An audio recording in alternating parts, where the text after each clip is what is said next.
Welcome back to class. I trust we are all ready for the class today. And thank you for reminding your colleagues that the class is open. If your group members are here to join, you could send them another reminder. Kindly copy the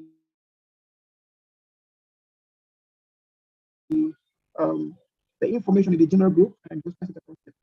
All right. So yesterday we started with Project Management Foundation, and we're still running with Project Management Foundation. Okay, so someone says my audio is not too clear. Please kindly confirm if my audio is clear or not. If it's very clear, kindly type 11. If it is not too clear, kindly type 00 so that I work on it. All right, thank you so much. All right, someone still typed 00. Okay, so I would like everyone to confirm that my audio is clear enough.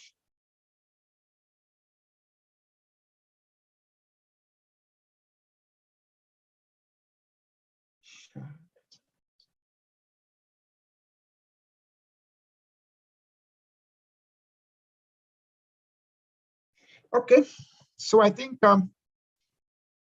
we could begin the class. So we've created two channels for this section. We have the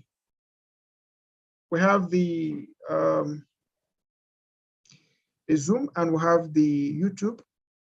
So anyone that is most appropriate for you, please kindly use, please. Some people are finding it difficult to join via Zoom. I don't really know why. But in case you, by any means, find it difficult to join via Zoom, kindly use the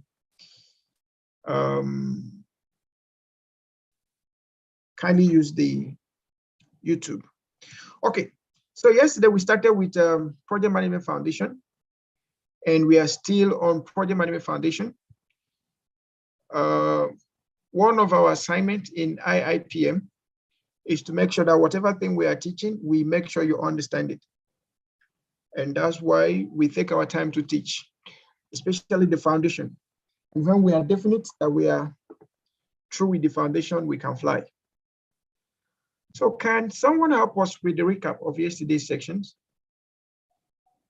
We had Project Management Foundation, but in 2 sections, and we are continuing with the 3rd session today. So please, can someone help us with the recap of the section we had yesterday? Please feel free to, we just have a few minutes today. I think we have less than 2 hours, 30 minutes. So we need to be very fast today. Can someone help us with the recap of yesterday's class? Recap, please. Who will bear the cat out of the, who will bear the rat out of the bag? And it is quantifiable. So percentage of organizational goal achievement, that could be the KPI for. Are you summarizing the class, or are you giving us another lecture entirely? Sorry, sir. Okay. All right. So let's have Mr. Fomban. All right, please, sir, kindly omit, let's hear from you. Mr. Fomban, your hand is up. Yeah, good evening, everybody. Good evening, sir.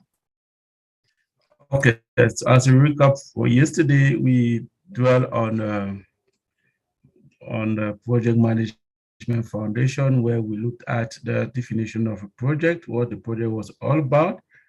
We talked on the characteristics of a project. We equally look at the processes of project management, and where we dwell also on the issues of input, output, outcome, and impact. And then we also look at the different areas of project management, which we have resource management, quality management, data management, scope management, budget management, time management, risk strategy management.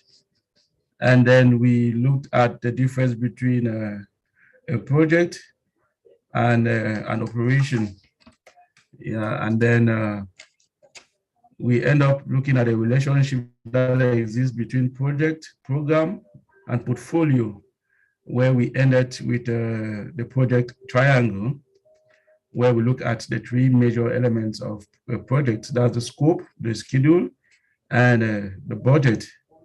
And then we ended up with a group work where we were divided into, I think, 6 different groups, where we had to come up with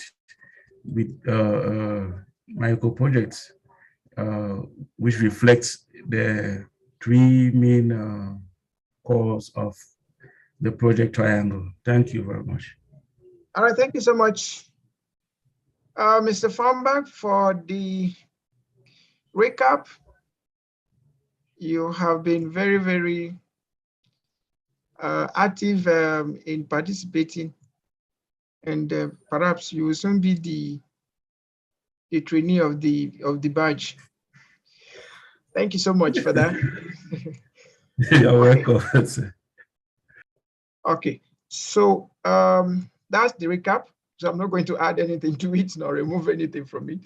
So I would like to quickly go to the last or the next section of today. But before we go to the next section, I have a word here.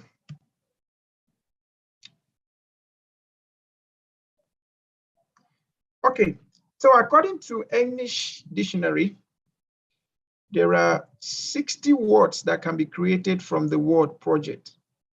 So can you give me at least 5?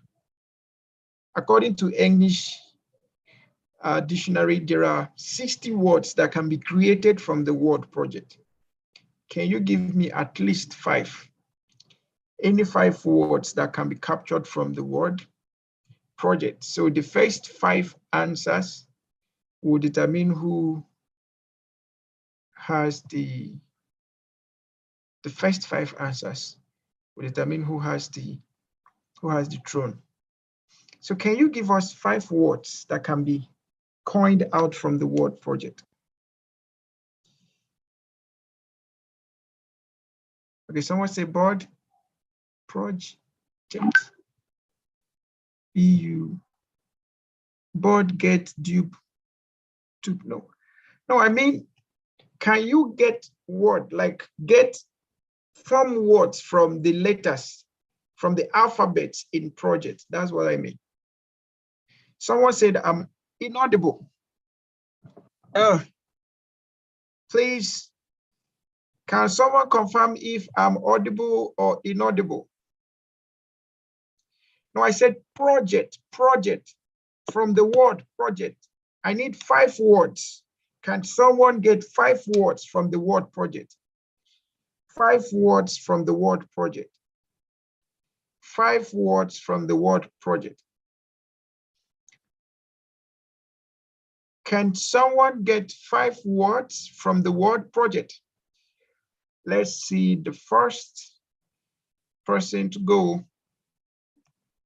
English language say there are 60 words that you can get that can be created from the word project.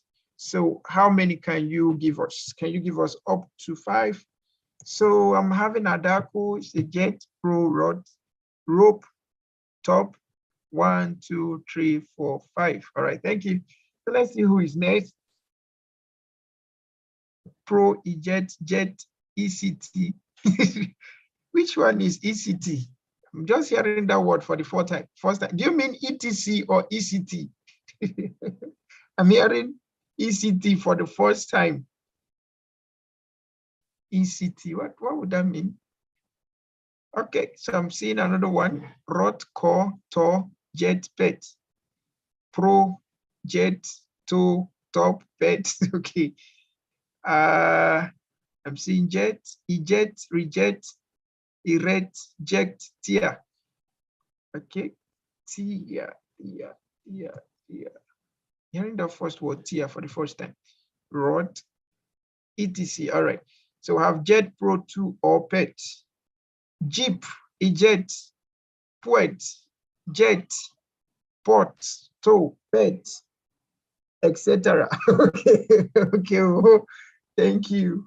etc. Okay. Jet rod pro row coat and rope project pot rod. I hope you're not browsing the internet to give me these answers.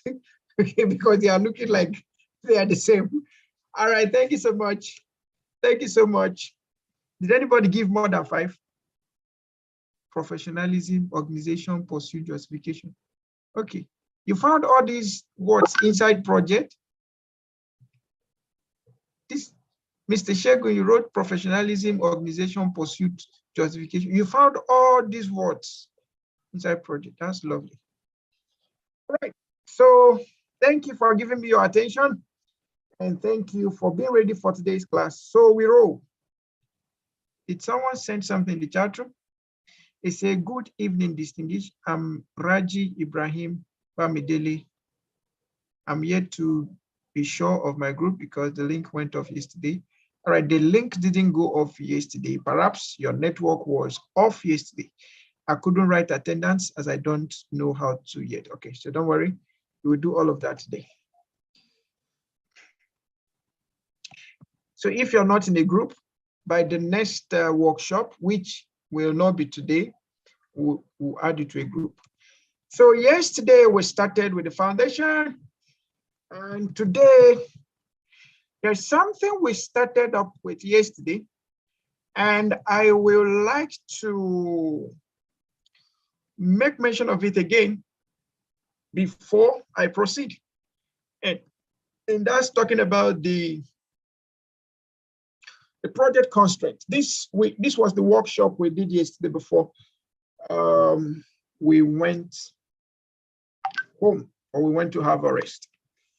Now, project constraints are typically the aspects of the project that restrains or that limits the project success if not managed successfully.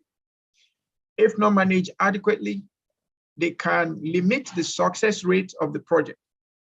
So we say we have cost, scope, time, and all of these things are tilted towards achieving a predefined quality. And if you look from the chart we have here, or from the diagram we have, you see that these things are all dependent on each other. The cost depend on the scope depend on time depend on cost depend on time depend on scope, time depend on cost, and all of these things keep moving around and around and around. So does that mean that these are the only things that determine the success rate of the project? No, but these are the primary constraints. There are other constraints, right? There are other constraints like risk, human resources, and others, communication. They can also form major constraints, but these are the primary ones that determine the constraints, as other ones can be submitted here. They can be submitted here. Now, by cost, we have to talk about the financial implication, all the resources involved in the project. And then by talking about cost on the form of financial implications, we talk about everything finance in the project. So every aspect of the project that involves finance. For instance, resources involve finance, risk involve finance, communication involve finance, procurement involve finance. So stakeholder management involves finance. So all of the aspects that involve finance, that involve resources, we subject them to cost. Then we have scope. Scope simply tells us the boundary of the project, the beginning, the proposed beginning and the end, the length and breadth of the project, the stipulated work to be done, and just only the work to be done. So the scope gives us the breakdown of the project in the form of what we call the work breakdown structure, which gives us, again, on compilation, we have what we call the scope baseline. And scope baseline is just what justifies or what expected works are to be done for an approved project. Okay, so when we have construction of e-library, like Group 1 gave us yesterday for Excellence High School, so that's a scope statement, right? Construction of an Android e-library for Excellence High School for a duration of 7 months at 20 million naira budget. That's a scope statement. That scope statement gives us an overview of what the project entails. It gives us the length and breadth of the project and the confines of the project. And then it will also further now help us break down the project into phases. Like they pointed out yesterday, they said, okay, they will have to do a building, they'll have to purchase computers, they'll have to do a powerhouse, they'll have to design some other things they said they would design, but they broke down the project into phases, right? So building on its own is a project on its own, right? But now is a project under the main program of coming up with an Android or a digital library for Excellence High School, right?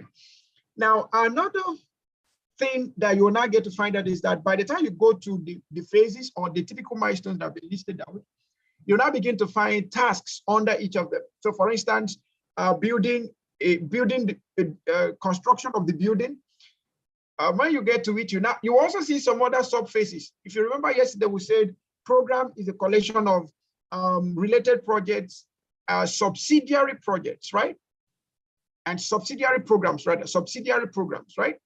So if you go to the project of group 1, which is constructing or developing an e-library, a digital library for Excellence High School.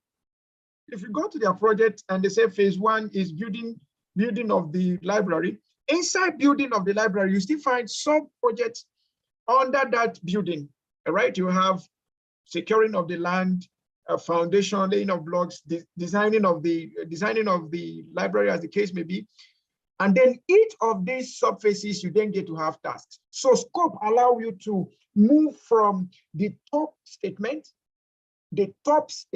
or the topical statement, which is as more of the project title, to telling you the different phases in the project, right? And then telling you the different tasks in each of the phases. Now, in a situation where you have to break down a task or break down a project to the smallest unit of task, please listen to me. In a situation where you have to break down a project, a portfolio, a program to a smallest unit of task, that smallest unit of task is called a work package. It's called a work package.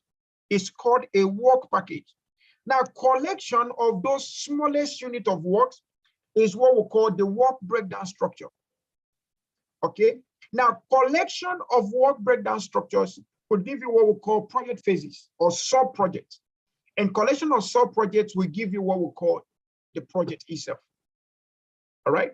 So it's important that when we are given the time to say break down your project, we demand critical reasoning, critical thinking, proactive thinking, and having expert advice towards the, breaking down the project. Now, one thing about scoping, like we had yesterday in Ian's case, Apollo's Incorporated, if you have a scope that is not well broken down, that is not well defined, your company may end up running into loss. They might end up getting frustrated with the project. They might end up having to use excessive time in working on the project. So best things best is when you get a project, you have defined, you have the scope statement telling you the topic you're going to be addressing, for what dimensions you're going to be facing. I will give the example again using the Excellence High School. So we are having a digital library, construction of a digital library for Excellence High School for a duration of 7 months at 20 million naira. Now, if I want to go deeper, remember, scope management has to provide us with the maximum level of details we can get, the highest level of details from the top to the least. Now, if I want to go deep into talking about the Excellence High School Digital Library, I want to be much more specific. I could say, okay, we are constructing a 500 capacity e-library for Excellence High School for a duration of 7 months at 20 million naira. Yeah, something like that. So I will have clearer details. So what am I, if I'm the designer, if I'm the architect to design, I have to now put into consideration that, okay, we are looking at 500 seekers. Are there other external added features we want to talk about? Then we have to bring them in. But remember, the scope has to give you the most topical part of the project. It has to give you a workable, a presentable, verifiable, justifiable boundary for which you can define your project work. That's what the scope does. So I will say this again. So if you want to talk about scope, you have first of all talk about your scope statement, which gives you the utmost clarity of what you want to do. And then from there, you come down to breaking down the scope into phases or milestones, right? From breaking down to phases or milestones or sub-project. Now, in each of the sub-projects or in each of the phases, you can now talk about the tasks in each of the sub-phases. Now, remember, there are situations where you have even sub-tasks under task. Dependent on the level of clarity and detail you want to provide on your project work, you could have tasks, sub-tasks under tasks. But what we want to achieve at the end of the day is that we have a scope statement. From the scope statement, we have phases, and from phases we have tasks, and from tasks, if there are sub-tasks, then we have sub-tasks. All right. And then the time talks about the allowable duration. Please note, the allowable duration for each of the tasks approved in the scope. The time talks of the allowable duration approved for each of the tasks in the scope plan, which when summed together will give you the total allowable duration for the project. The time or the schedule tells you the total allowable duration for each of the tasks, which when summed together will give you the total allowable duration for the project. Now, in most cases, when we deal with schedule development or time management, we'll have to talk about the breakdown of the work, which is the activities. Then we'll talk about the activity attributes. We'll talk about the characteristics of those activities.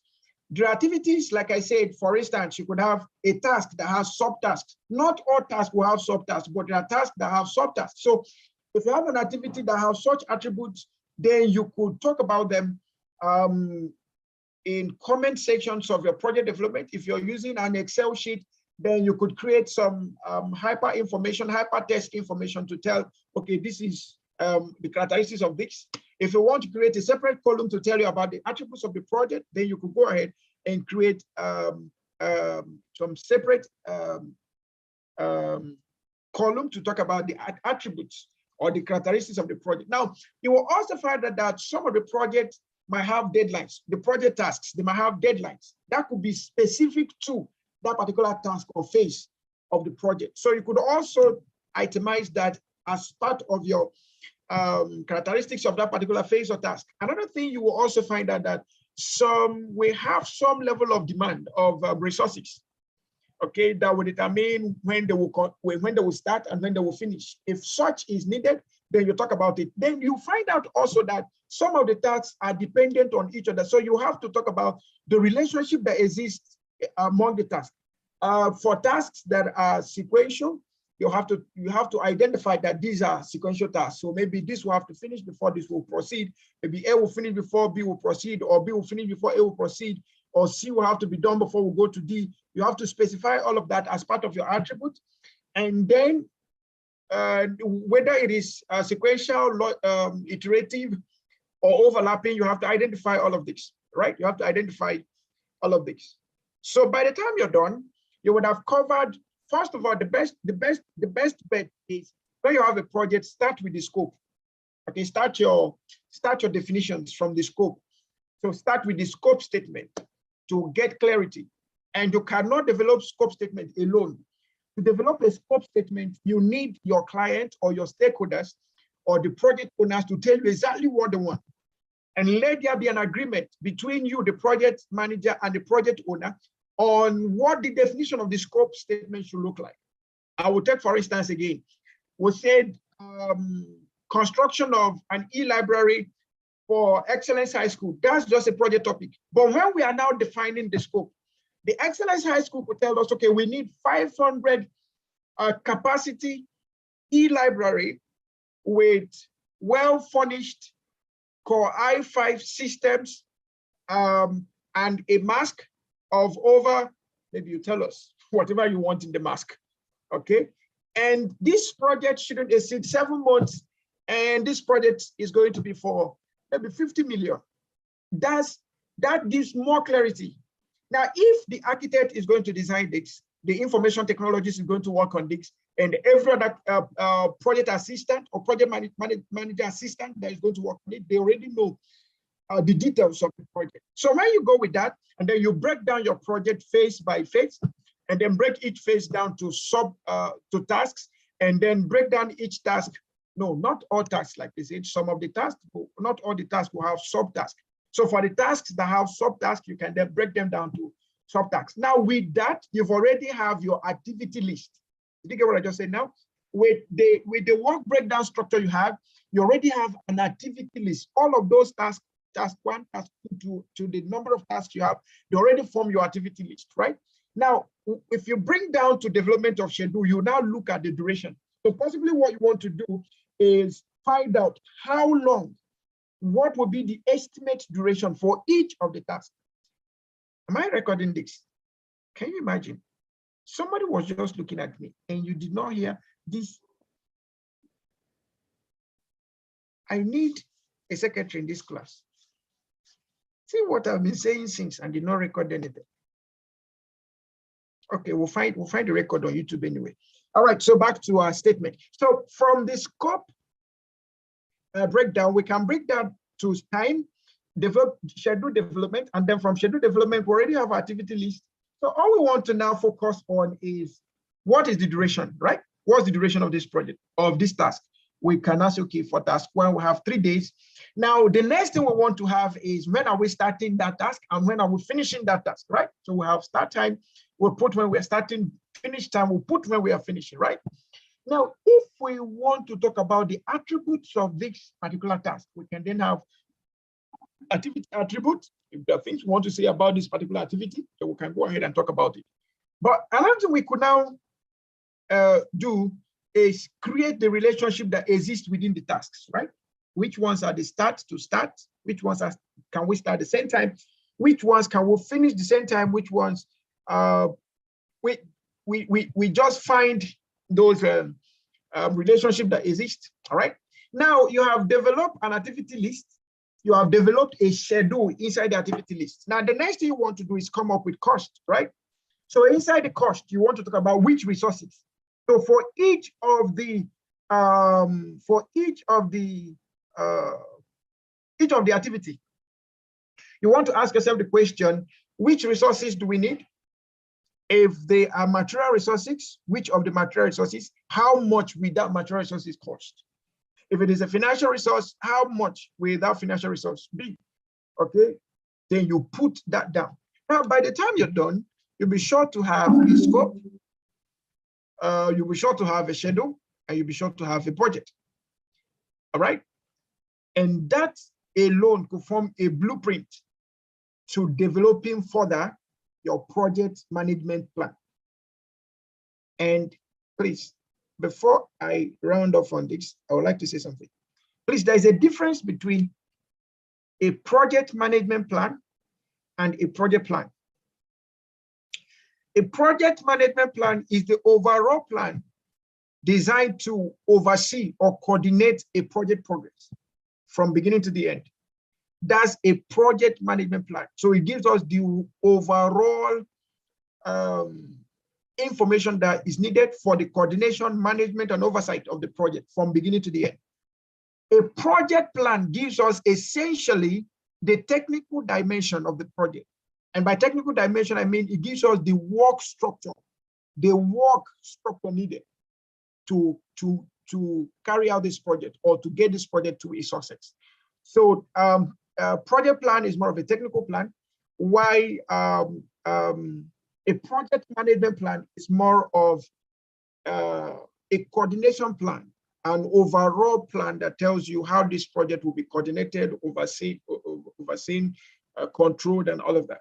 Project plan is more of just the technical side of it. So what I just gave here now, this whole movement we just had here will give us more of a project plan, not a project management plan. But when we go into project management plan, it could tell us how was the scope developed, how was the time developed, how was the cost developed, how would the monitoring take place, what levels of compliance are we playing with. The technical plan might not tell you that, but the overall project plan, we have to tell you that. Why was the project initiated? The project plan might not tell you that, but the project management plan will have to tell you that, because the project management plan focuses more on from the original goals developed down to the outcomes expected. Okay, but the project plan focuses more on having to get the work included in the project done. All right, now, do I have any question? Whew, I've spoken so much drama. Any question for me, please?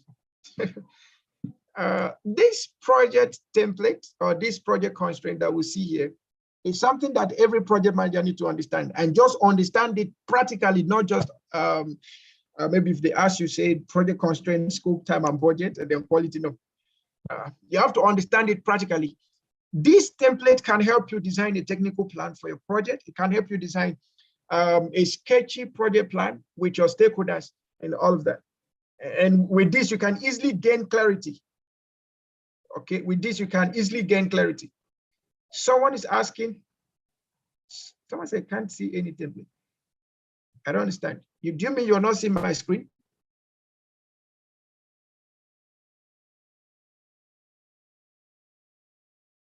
Hi, Jesus is Lord.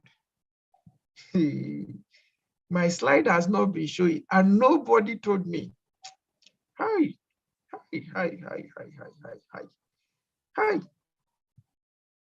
Today's class is amazing. Okay, so I've not moved beyond this slide anyway. I'm still on one slide. Okay, so this is the whole slide I've been talking about since. All right, so I've not moved an inch to any slide. This is the slide I've been speaking on since we started. All right, okay. So let me summarize this slide once again. I said this project constraints, one, they are not the only constraints to project, but we have them as the basic constraints, right?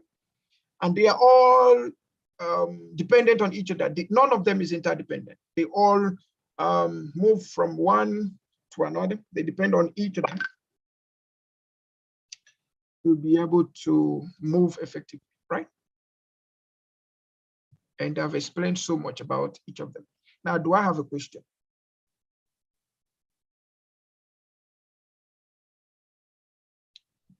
Okay, so someone said I signed in late, so how may I catch up? Okay, so you've not really signed in late. We just started, we've not moved. Like I said, we've not moved beyond this slide. So this is just the first slide. Okay, do I have any question? Is that something you will need to ask me? Okay, someone said, okay, someone says you, okay, someone said I asked a question. Your question is the difference between project management plan and project plan. So I've said that before. Perhaps someone will help me. Okay, so I have Mr. Felix. Mr. Felix, please kindly unmute and let's hear from you. Yes, good evening. My question is, I got a bit lost when you were talking on you said a work package is the smaller unit of works. Why yes. The collection of the smallest unit of work is known as what? I got missed there. Work the collection of the smallest work breakdown structure. We call it WBS. Okay. Work breakdown structure. Thank you. WPS. Yeah, you're welcome, sir. Yeah, thank you. Work breakdown structure. WBX. Work breakdown structure. All right. Thank you, sir. Okay. Do we have that question that says the difference between project management plan and project plan? Can someone please help me? Because Let me be sure that someone at least understood what I said there.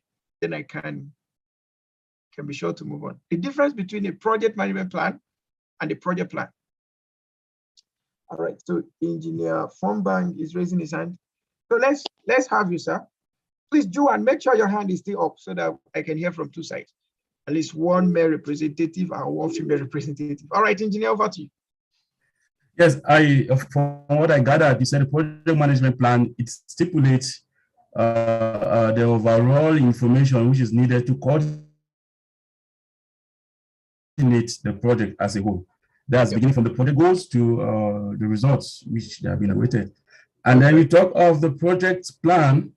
The project plan, it gets towards the technical dimension of the project. All right. Thank you so much. That's sir. what I gathered. Thank you. You gathered well. Please keep it well. It's for you. Okay. So, Joanne, can we hear from you? The project management plan has to be the overall plan involved in that project. Everything that has to do with the plan is involved in the project management plan, while the project plan is just the technical aspect of the project. All right. All right. Thank you so much. So, Galaxy A12, please, I may not allow you to speak, but however, I will advise that you change Galaxy A12 to your name so that we can easily address you. We won't want to call you Galaxy A12. Please kindly change the name of your presence to your name so that we don't call you the name of a device. I know you're not a robot. Okay, so if the name you're using here is the name of a device, please kindly change it to your own name so that we can easily address you, please. All right, thank you so much. Sorry about that. Okay, so you've heard what our judges said. A project management plan is the overall information needed to, the key word there is coordinate a project from beginning to the end. Okay, so it gives you the absolute, whether the necessary and unnecessary information, you find them inside the project plan. But the technical plan tells you more of just the project plan tells you more of the technical plan, the technical work rather, more of just what needs to be done. The scope, the time, the cost, it just tells you that. So the project manager has in his possession a technical plan, all right, and a project plan. A technical plan helps him to do the work. But the organization that is holding the project, that is running the project, they are the one that have access more to the project management plan. So project management plan is a top level management document, while the project plan, we could read not necessarily a low level, but it is basically for is activity-based worksheet that we are talking about. Okay. NK, do you get the difference between the two now? NK, did you get the difference between the two? Mrs. NK. All right, thank you so much. Now, does any other person have a challenge on this chart? Because if not, for the sake of our time, I will say we'll have a second workshop now. Now you review what you did yesterday and do it again today. And then we know the difference between what you did yesterday and today, and then we can carefully review what you've done. So your group work for the next presentation, your group work, so you're going to take that as a take-home group assignment. You are to review your project plan, your group work of what you did yesterday, review it with the explanations of what we had today. If you look at yesterday, our scope plans weren't that detailed. Our schedule weren't that detailed. We only said 3 months, 7 months. But how did we come about 7 months, 6 months? We don't know. Okay, the cost wasn't that detailed. We only said 20 million, 50 million. How did we come about 50 million, 20 million? We don't know. So use an Excel. Listen to me. Each group use an Excel sheet and develop your project plan. Please note, I didn't say project management plan. We'll still come to development of project management plan, right? Just develop your project plan, all right? With this that we see on the on the screen. So give us a scope statement. Give us a scope statement. Don't just give us a project title now. Give us a scope statement.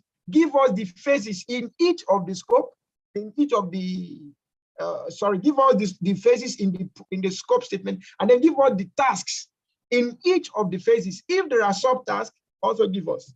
And then tell us the duration for each of the tasks. Please, I would like to note, there is no time allocated to, there is no time allocated to, what do you call it now? To a phase. A phase gets to submit itself, or the sum total of the duration under a phase, we put it on the phase. So if you're using an Excel, you can easily do that through some modification of your Excel sheets together. Please, Mr. Felix, your hand is up. Please, can you keep it up? I will definitely come back to you, please. Please don't bring the hand down. If you have a question, please just keep it up. I'll definitely come to you. All right. And then you give us your time, break down the time. If it is 7 months, we want to see how the 7 months went. Okay. If it is, I'm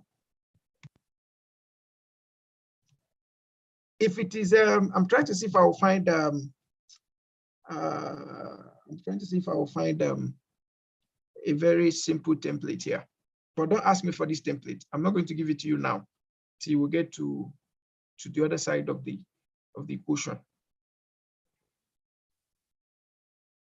Are you sharing a template with us? No, I'm not. You develop your own template and work with it, but by the end of the class, we'll give you a template. We still have to look at each of these dimensions, right? So I just want to find a very simple template I could share with you.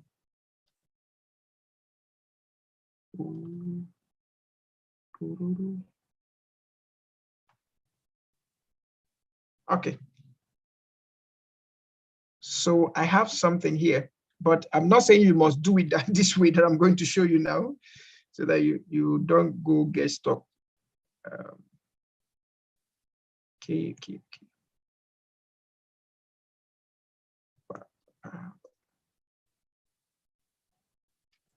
Okay, so do you see my screen? If you see my screen, please kindly type 11 in the chat room. If you see my screen, please kindly type 11 in the chat room.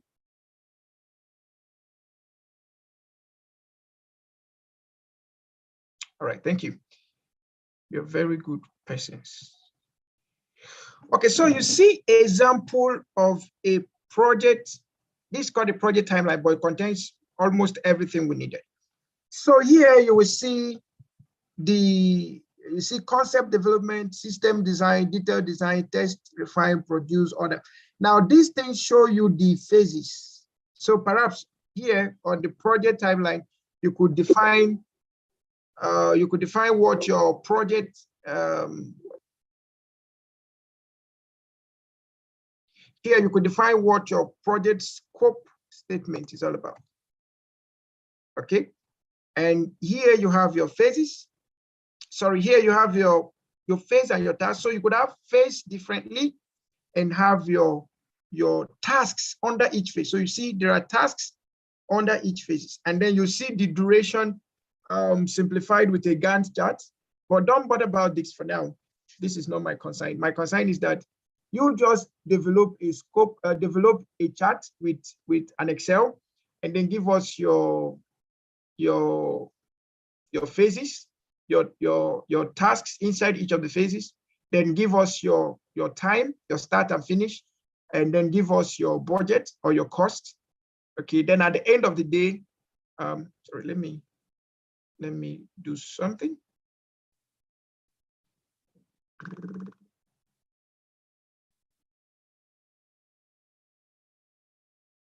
Just a moment, I will be with you.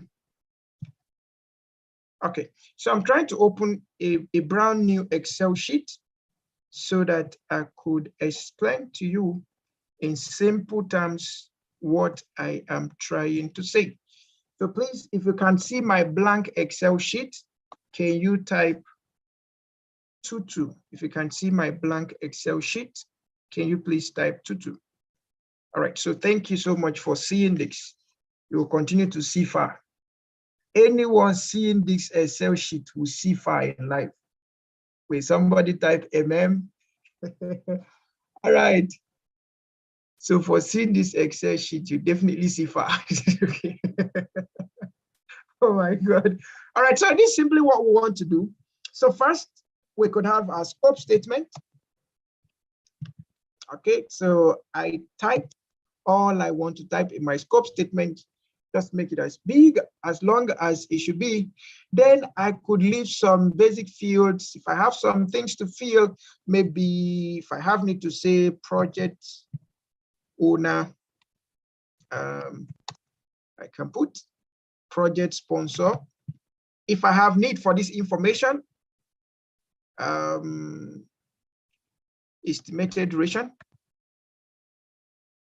Estimated duration. This is just a simple project, a simple project plan, right? Estimated duration. If there is need, I will also put dependent on what I want to do, estimated budget, right?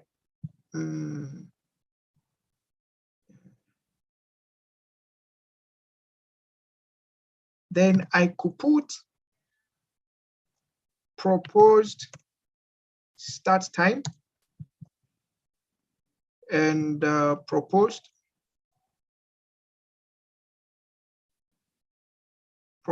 end time.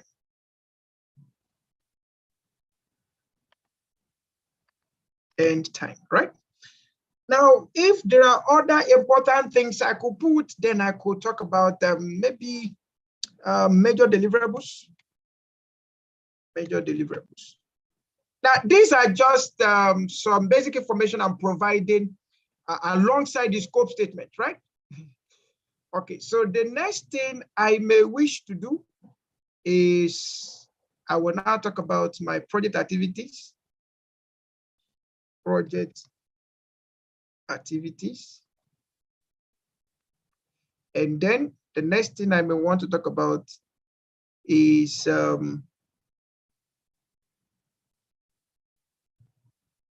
start time, or perhaps I'll talk about duration first. Task duration. Please, it doesn't matter whether it's capital or small letter, it's left for you. Task duration, and then the next thing I may wish to talk about is if I can easily do a hyperlink. If I want to insert a comment, so I could right click and then go to insert comment, and then I could type what I want to type. I could talk about that as activity attributes. Activity attributes, instead of having then I would talk about what this activity or that particular activity I want to talk about. If there are constraints, if there are deadlines, if there are information needful that I want to talk about, then I'll put it there. Now, what this does is that you see a very small a small indicator there telling me, okay, this has an extra information, right? So instead of me to have an activity attribute separately, right, I will just have that. And then I'll have my start time, and then I'll talk about my end time.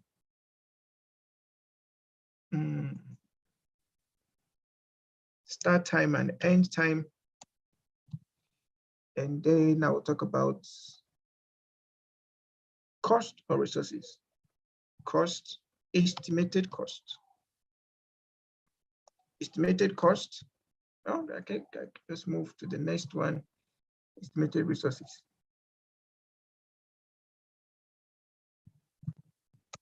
Estimated resources. Now, under the activities, let's assume that I have phase one. I could talk phase one. Instead of typing phase one, I would type what that phase is. Now, the tasks under phase one, let's assume it will be A1, or let's say it will be I. Okay,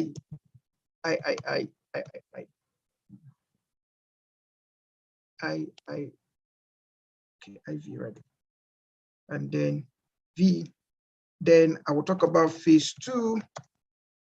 That will do the same thing, the tasks under it. I, V, and V. I'm just supposing, I'm not saying this is accurate, I'm just giving a template. And then I do the same thing. If I have 20 phases, then I will have to separate all of the phases. Okay, I have to separate all of the phases. Now, when I'm giving duration, I will not assign duration to phase 1. Rather, the activities here, so let's assume that I have 1, 2 days, 3 days, 4 days, 5 days. Assumedly, the duration here will be the sum total of all of these durations. So if I want to calculate it by myself, I could use a calculator and calculate it. Now, if I want to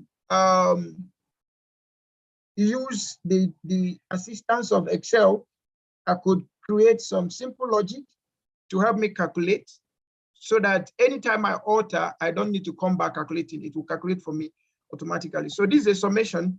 I will click equal to, and then, sorry, I'll click equal to, then I'll have this particular cell plus the next cell, plus the next cell, plus the next cell, plus the last cell.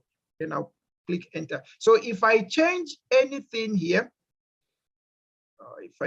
you can change your colors just to be sure that you can differentiate between the phases.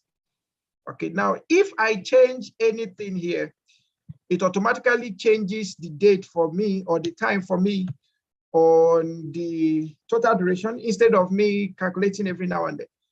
Okay, and then I could do the same thing for phase 2, okay, and do the same thing for phase 3.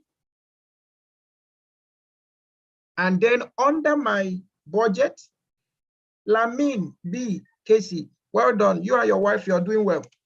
Please, can you kindly turn off your video for now, as you're not in the right frame for class. Can you turn off your video for now, please? Lamin B. Cc. Your wife is very beautiful. Well done work. Okay. So this is a typical example of what we want to do, just the basic side of it. Now on the cost, you do the same thing for your cost, just do some little adjustment, and then that's just that. Do I have any question on this? Do I have any question? Remember what brought us here? What brought us here is your triple constraint, right? And it's just a simple Excel sheet you could use to develop a work plan. Okay, you could just use this to develop a work plan, right? And with it, you could know your resources allocated, cost allocated, time allocated, who does what, when he does it, and if there is need, who he should report to, but that would be on an advanced technical plan. All right. Do I have any question? Any question for the Son of Man? Hope there is nothing confusing to anybody. What we've done here, okay, please, Engineer Fombank, you can unmute and go ahead.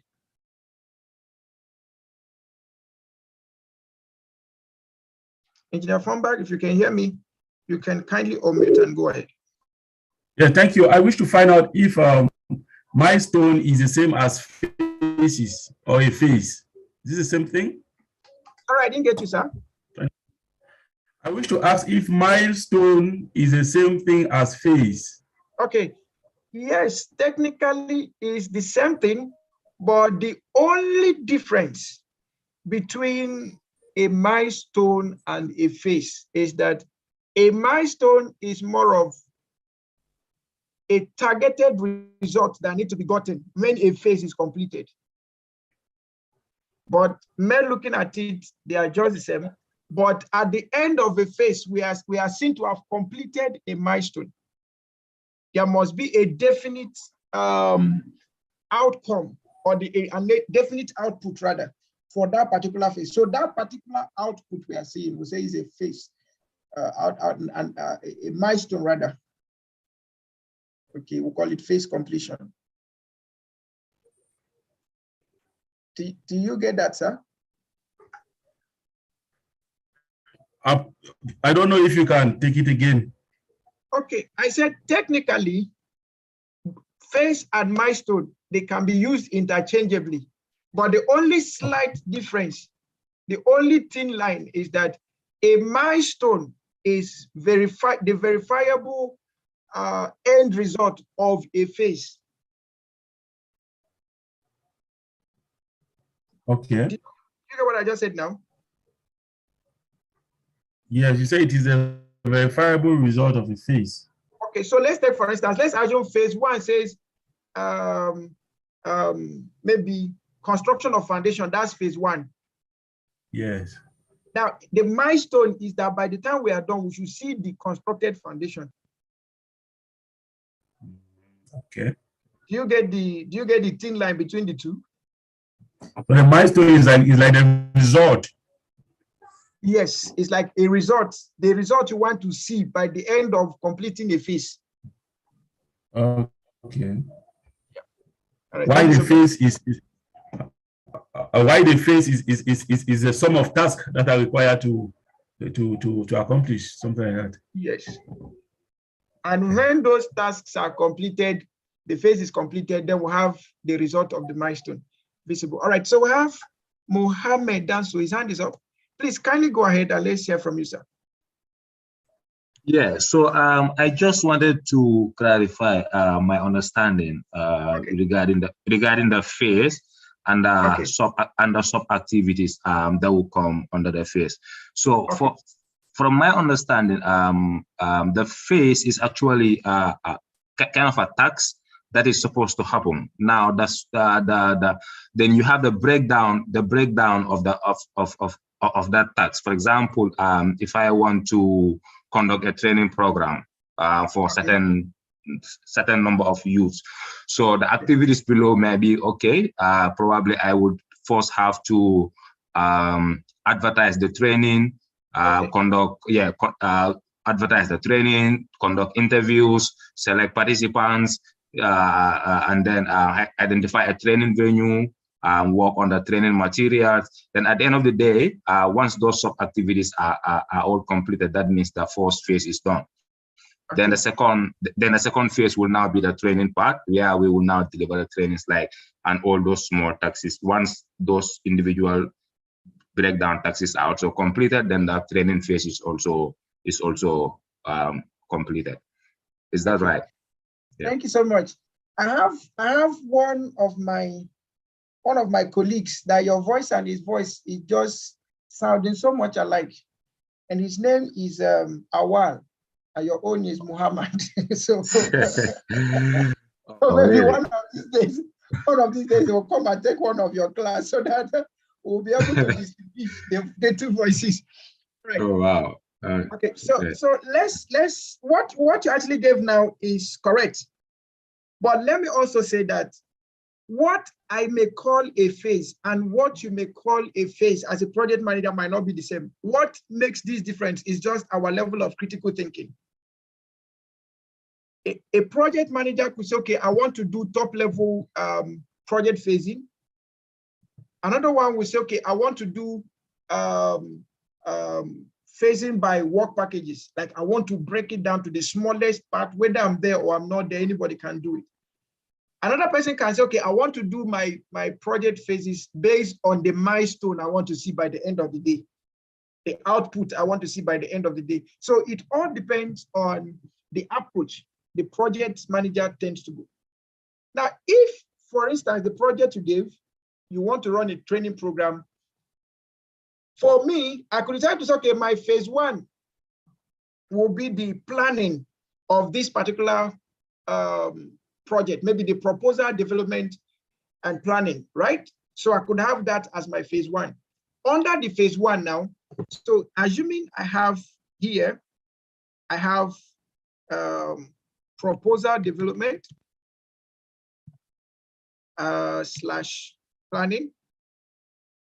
Maybe under task 1, I could now have maybe seek for the right topic. Then the next one is to conduct feasibility to be sure that it will work. Okay. Then another thing I may do may be to seek for expert advice. So I may have expert consultations. And then I may need reviews of the proposal. And then I may have submissions and approval. I may have submission,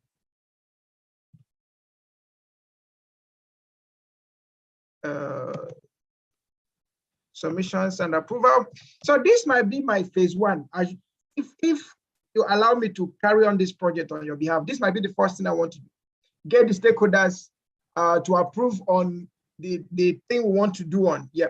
Now, my expected milestone here is that by the end of this, I want to have an approved plan, an approved proposal, an approved topic, right? Then with that, I can go to phase 2, which will now be advertisement.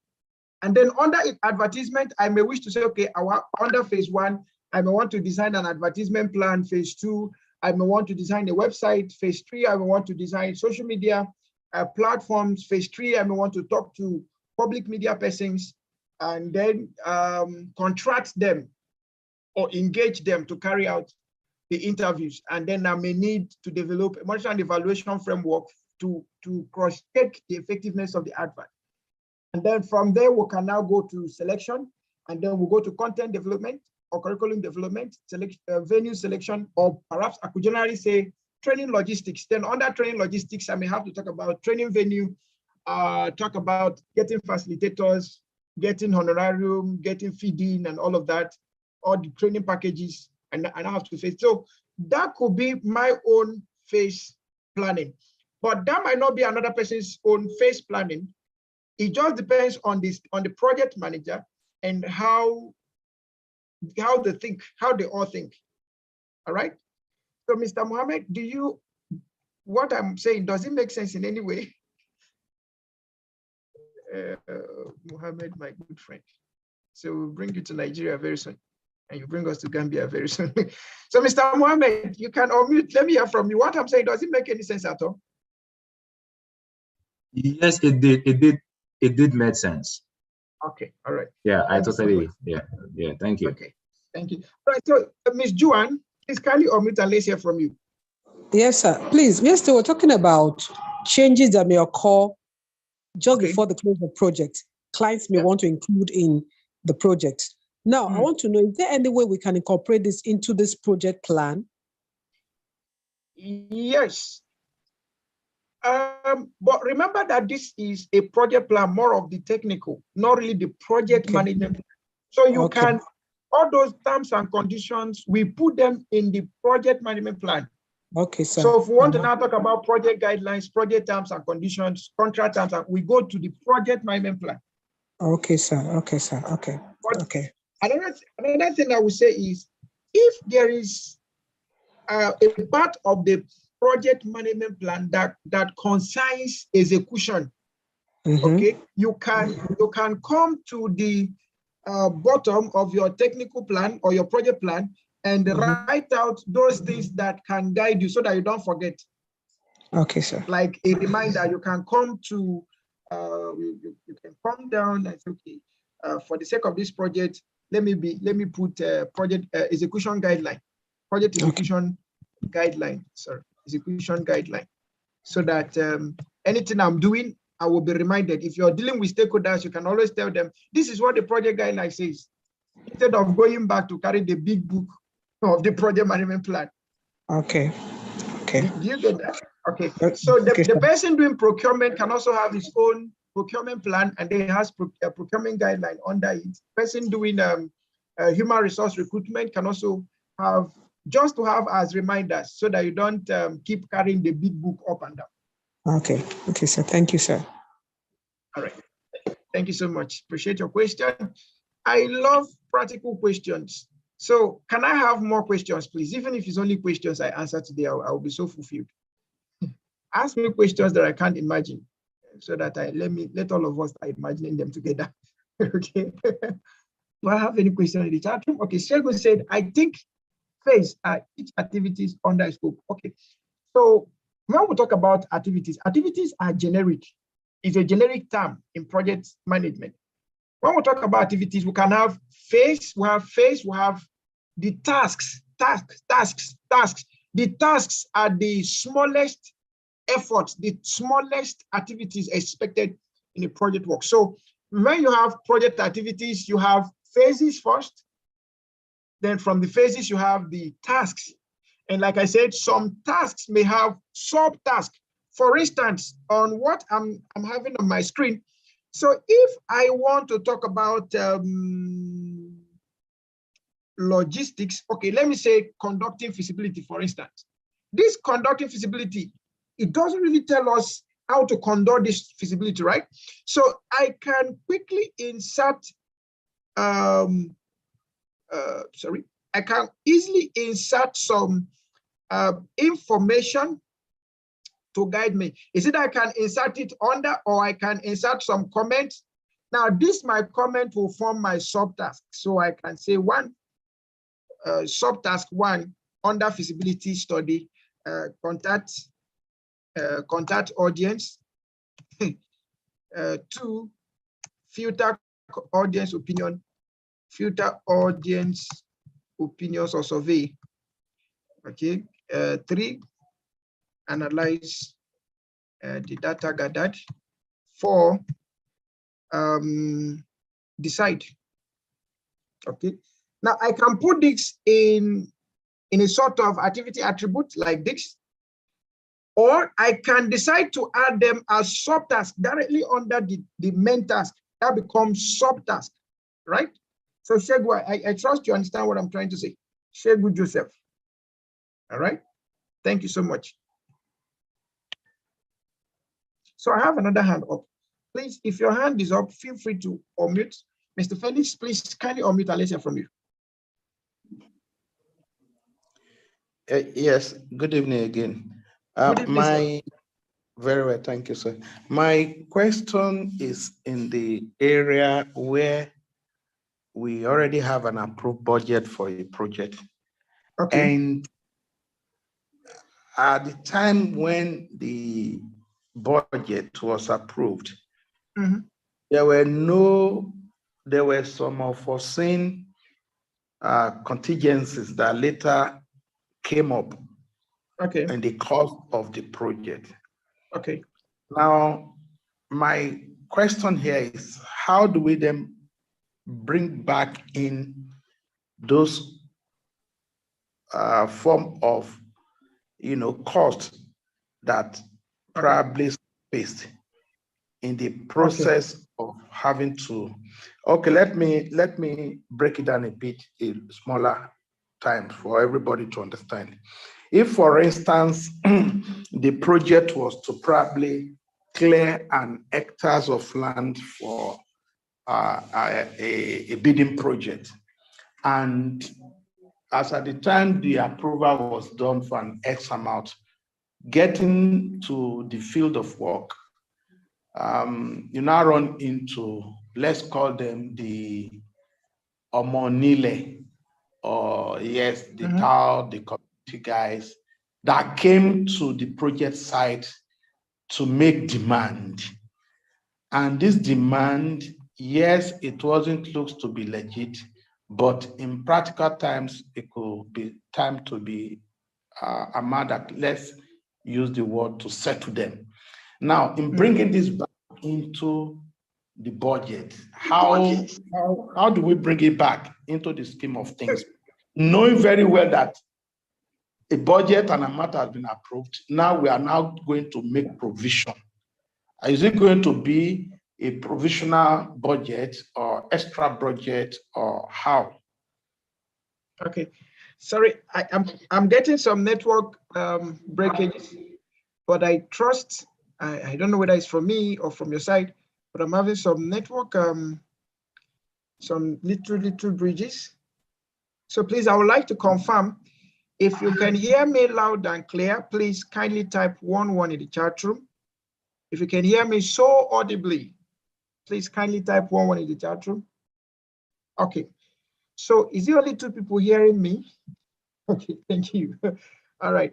So from the question that Mr. Felix was asking, in a case where you run into unforeseen contingencies or unforeseen circumstances in a project, how do you manage the cost? And perhaps how do you manage the time and the scope also? Because when you meet a non-contingency, automatically it becomes part of the scope, all right?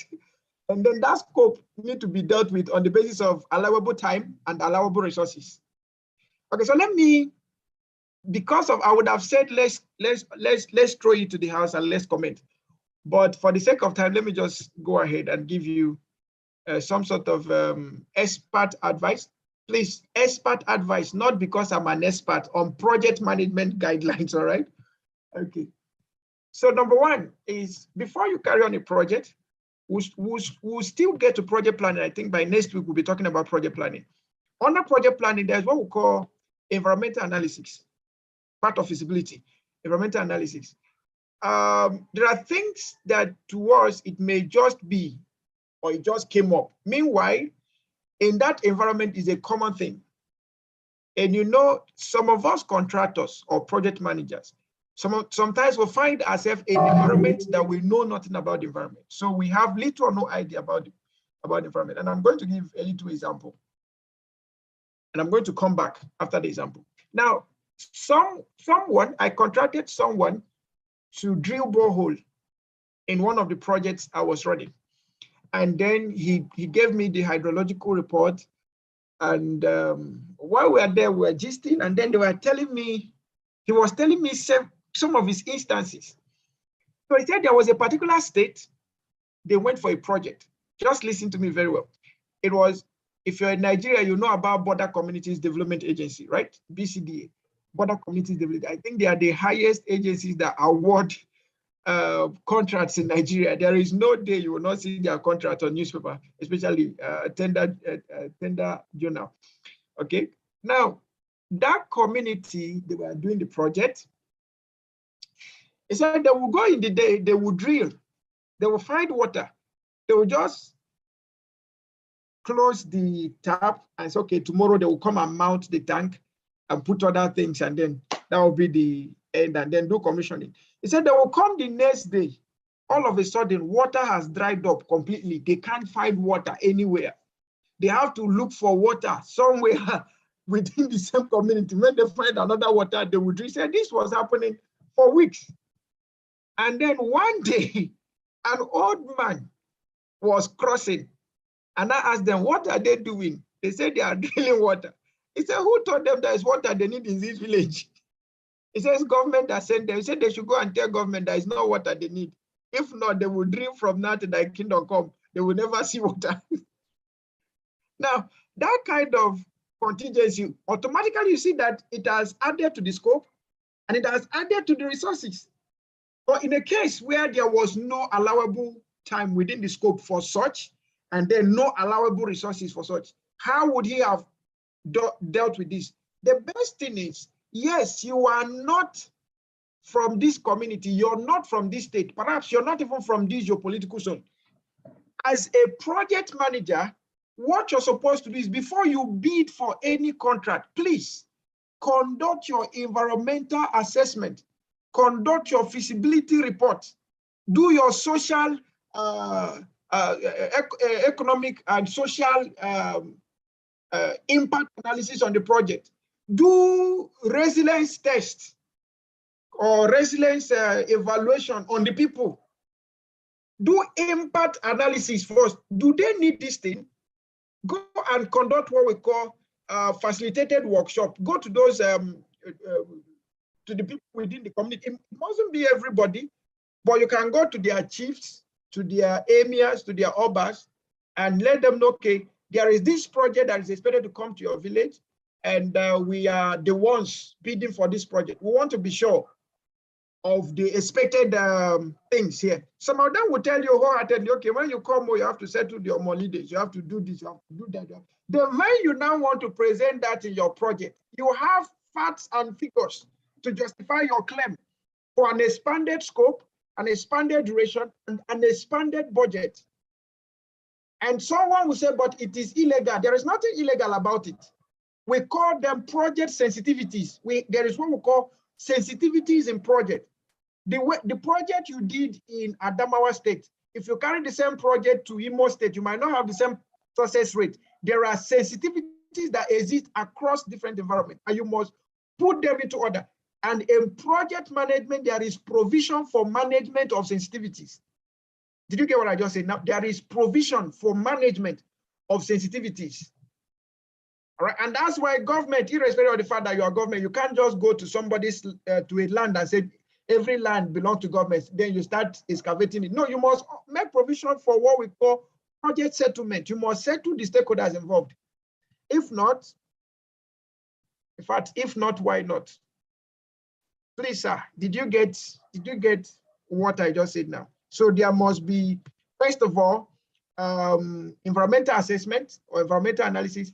Please don't tell me you don't have time to do environmental assessment. If you don't have time to do environmental assessment, please don't go bidding for that project, because you can meet what you don't expect. Another possible thing you can do is there's what we call forecasting. There's what we call forecasting. And every project you must settle stakeholders. Now, part of the forecast you could do is to forecast. That's if you're not within the environment and you still want to do the project. You could use templates. Maybe you've done a project, let's take for instance in Nigeria, you've done a project in Sokoto and you have another project to do in Kano.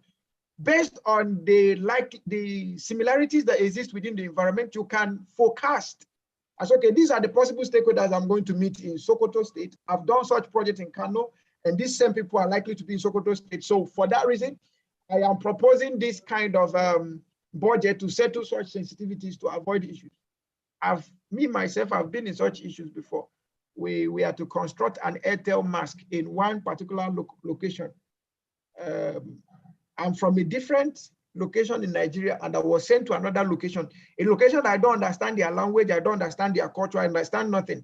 But I was sent there, and on getting there, a task that was supposed to take us less than 1 day, in 2-3 days, we are still on it. At the end of the day, the people did not do it. We have to go and hire an external person to come and do that same task.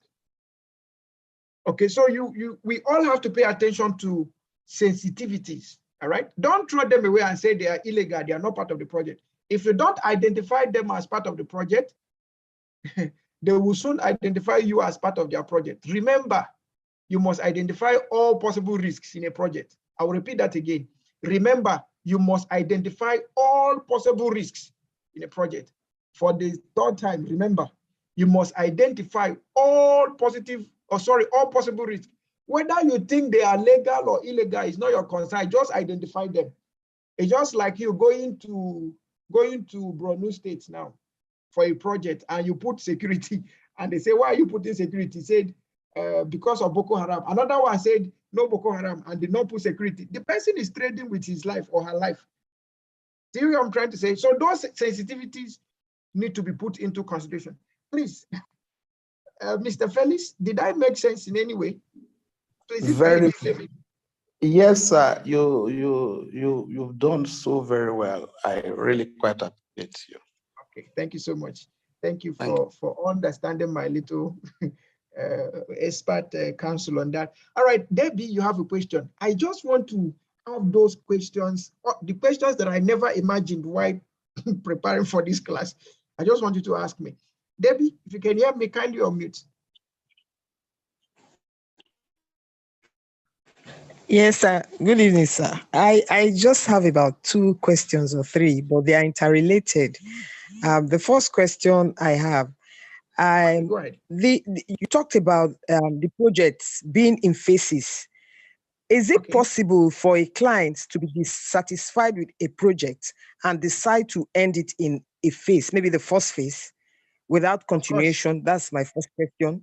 Then if the answer is yes. If it ends, okay. If maybe the project is in 5 phases and just the first one was completed and they're about to proceed to the second phase and it was stopped, and maybe another client comes to take over the second phase of the project.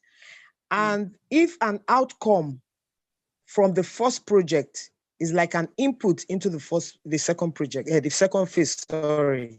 Yeah. The outcome of the first phase is an input in the second phase. Since you're decided with the first phase, what's going to happen? Maybe the quality of work or whatever, you're not happy, you don't want it. Are you complete question is coming in? Is it on a different negotiation, different plan, different proposal and all, or are they going to work on the original proposal that has been presented by the company and maybe do one or two adjustments? That's my question, sir. Thank you so much. Thank you so much for that beautiful question. Of course, that question you asked is happening every day. Even as we are here now, it is happening. Okay. Some people will conclude this class and say, okay, they don't want to write exam with IPM, so they go to another institute and write exam, right? So phase one completed, phase two handed over to another. Okay, so we can, stakeholders can decide to stop a project or stop a contractor at a particular phase. But note, there must have been definitions of terms and conditions that will warrant that in the project management plan. I will always refer us back, because this is now a case of guidelines, project guidelines. All right. And that's why if you are proposing for a contract, please take time to read all the guidelines to the contract before you go in. Some contractors, they will tell you that the decision to move to the next phase will be dependent on your performance on the first phase. They've already cleared it. So if they are not certified with phase one, your work at phase one, you can say, okay, based on what you've done, I think we need to move it to another person. And then also based on some level of expertise, some project, maybe phase one demands a different kind of expertise, phase two demands a different kind of expertise, phase three demands. So that kind of contract too can be done phase by phase, right? But in a case where the company that is doing phase one have the capacity to do phase two, and it was agreed in the project award letter, it was agreed that they were going to run from A to Z of the project, from phase one to the last phase, and then all of a sudden, the contractee now woke up and said he doesn't want you to continue with the project again. Then that's where the legal aspect of the guidelines now come to play. Now, I have a friend, a very good friend. I think he was in one of my project management class one of these days. He has a contract with an agency in Nigeria, a big contract worth billions of naira. And the first phase of is the construction of a stadium, all right? Construction of a stadium. And then the first phase of the project was roughly 300 million, which was clearing of the site. Just imagine a site you clear for 300 million, all right? And then the phase two of the project was about 2 billion naira. And then they wanted to play politics and told him that no, they won't give him the project. Meanwhile, in the award letter, he has already been given the project from A to Z, but the money release was for phase one, which was clearing and treating of the land. What did he do? Irrespective of the fact that, yes, there were a political class that wanted to pull out the offer from him, he got a good lawyer, wrote to House of Assembly, wrote to Bureau of Public Procurement, wrote to that particular ministry, wrote to their head, wrote to their procurement department, wrote on press, okay? And that thing took like, it took like 3 months. By the end of the 3 months, they called him back and gave him the project because it became a legal case. And the memorandum of understanding, the award letter, the contract terms and conditions say you're giving him more. Did he mess up in phase one? No. Is that something he didn't do right in phase one? What's your justification for taking the contract away from him? There was no justification. The only justification is that they said he wasn't paying enough, how will I put it? He wasn't rubbing the hands too well. So perhaps he was rubbing half and was not rubbing it full. So they wanted to take it away from him. and give it to someone who will rub it fully without minding the expected quality of the project. So in such cases, you could take legal actions. But if in a case where the project terms and conditions have already been defined, that your performance in phase 1 will determine if you go to phase 2. In fact, such kind of project, you have to be very, very careful, okay, and give it your best. Then for the ones that say, okay, phase 1 is a professional project, phase 1 demands some set of professionals, phase 2 demands, what you need to do is to do your phase, handover, and go your way. Please, NK, did I say something that answered your question? NK, did I say something? All right. Thank you so much. If there is an area I did not cover, just let me know. I just want to hear those questions, those practical things. Those are the things that make project management training so wonderful. Because if we just keep talking theory, at the end of the day, you only hear what is project management, and then you hear some big languages you add to your vocabulary. But practically, something could be missing. So let's hear from Mohammed once again. All right, Mohammed, please go ahead. Mohammed, please, if you can hear me, kindly unmute. Let's hear from you. Yeah, so hello, can you hear me? Yes, I can hear you, sir. Yeah, so regarding the different phases in a project, recently I was actually, as we speak, I'm in loggerheads with a particular client.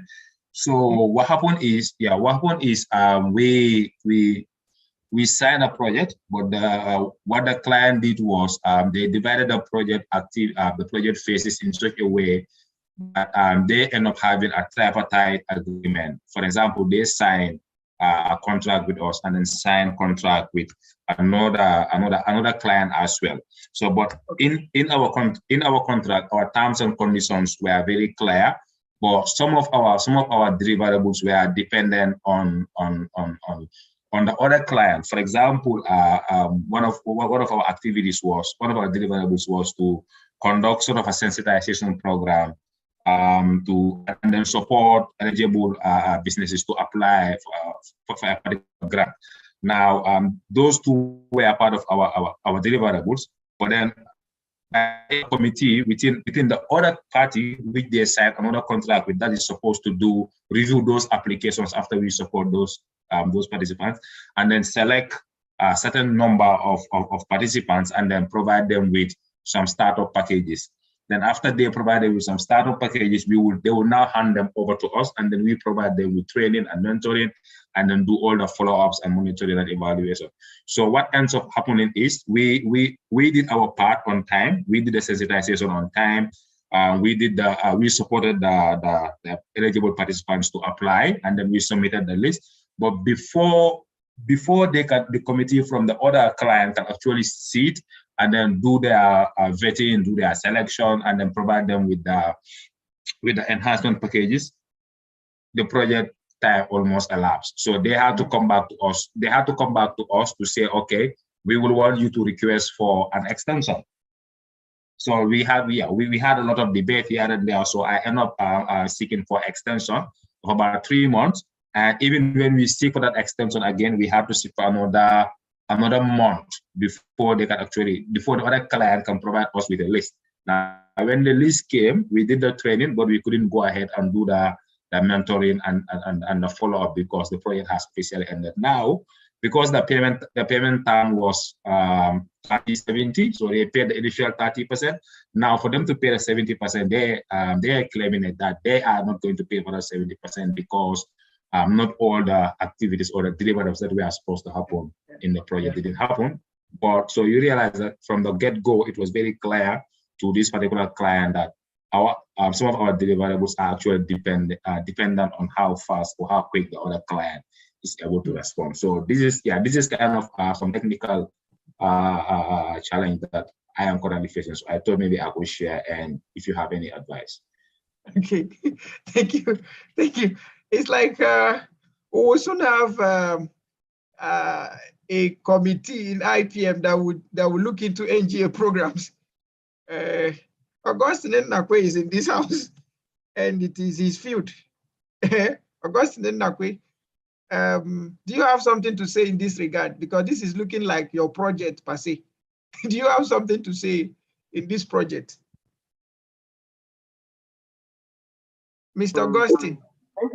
Yes, I'm with you, sir. Okay, do you have something to say in this project?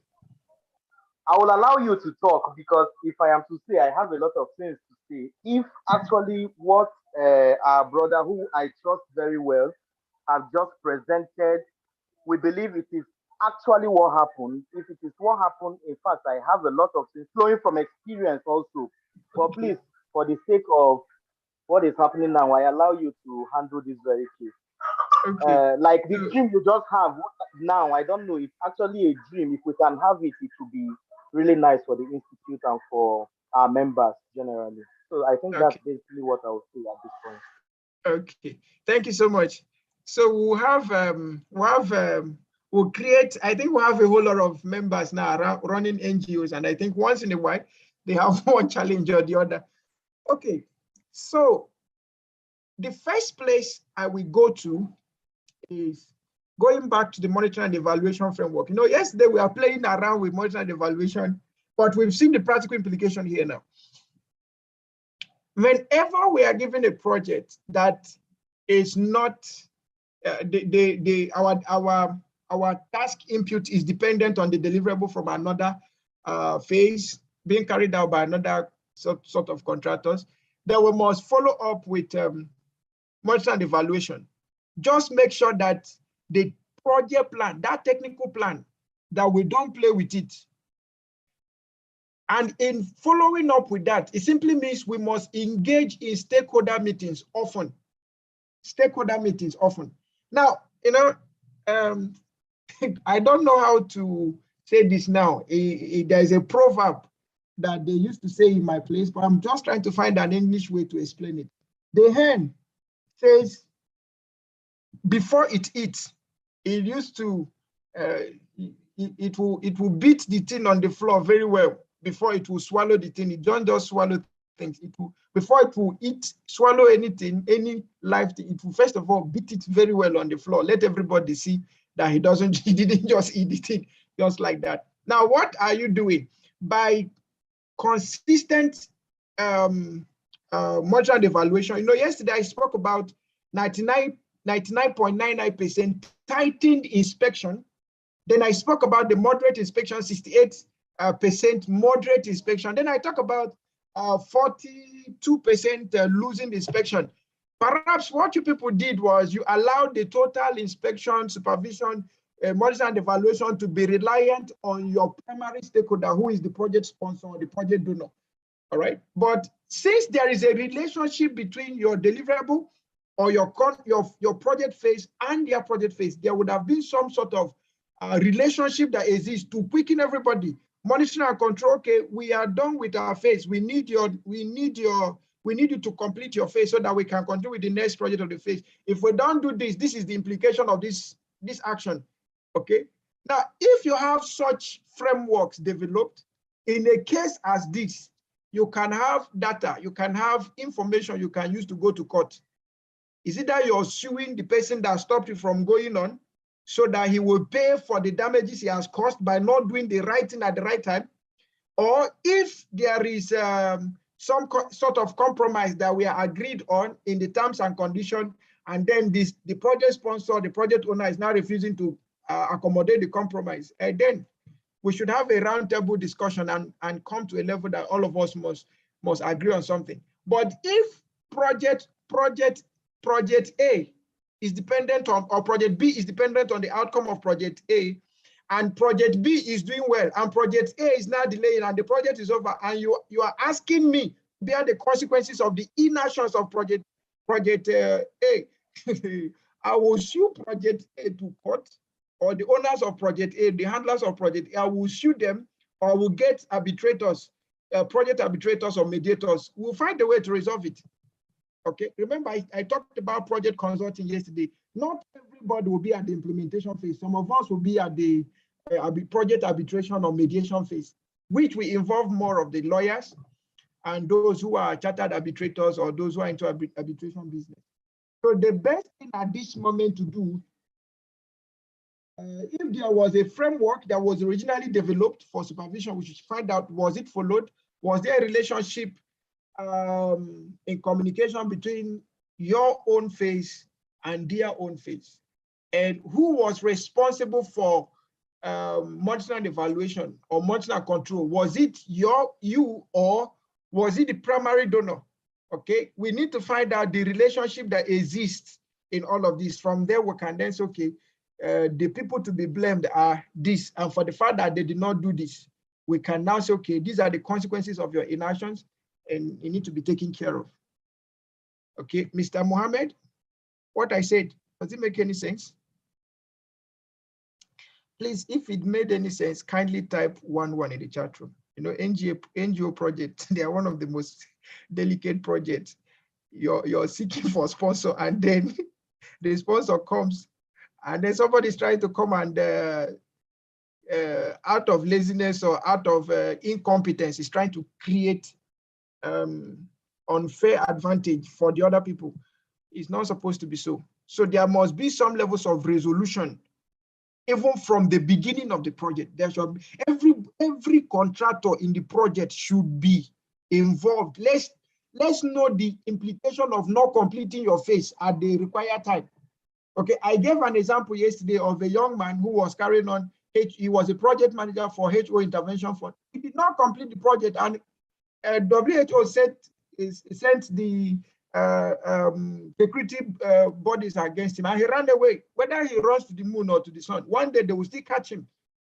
Did he do something sinful? Well, when we catch him, we'll know. But every of the damages he has caused, he will pay for it. Okay. All right. Olayemi, please, can we hear from you? Jaffa Magadi says, sir, there any legal case for a person to be awarded a project on phase 2, where by her hands find out that the phase 1 is not up to standard and reported? Yes. If you're okay, this is a very good question. I think also that was it the third question that NK was asking? NK, you are pointing me back to third question. Maybe I forgot the third question, but if you remind me, I will attempt to say something about it. Now, if there is a standard, please note, Mr. Jaffa, thank you for your question. If there is a standard for the output expected of phase 1, and you're the person that is going to be running the phase 2, right? And then the standard, the quality expectation for phase 1 was not completed or was not up to, you have the right to report before you take up a legal case. First, report to the project owner. Let's do the whole evaluation and be sure that, yes, let's do the quality assurance and quality control and be sure that, yes, this is not up to the standard. And when this is not up to the standard, we can then find out, why is it not up to the standard? Do we need to do a rework? Remember, when the standard is not met, the stakeholder has the right to ask for a rework or correction. The stakeholder has the right to ask for a rework, start afresh, this is not what I told you, or a correction, get it up to standard. Where the person that did the work now refused to do it, that's when we now talk about legal, involving the legal side of it.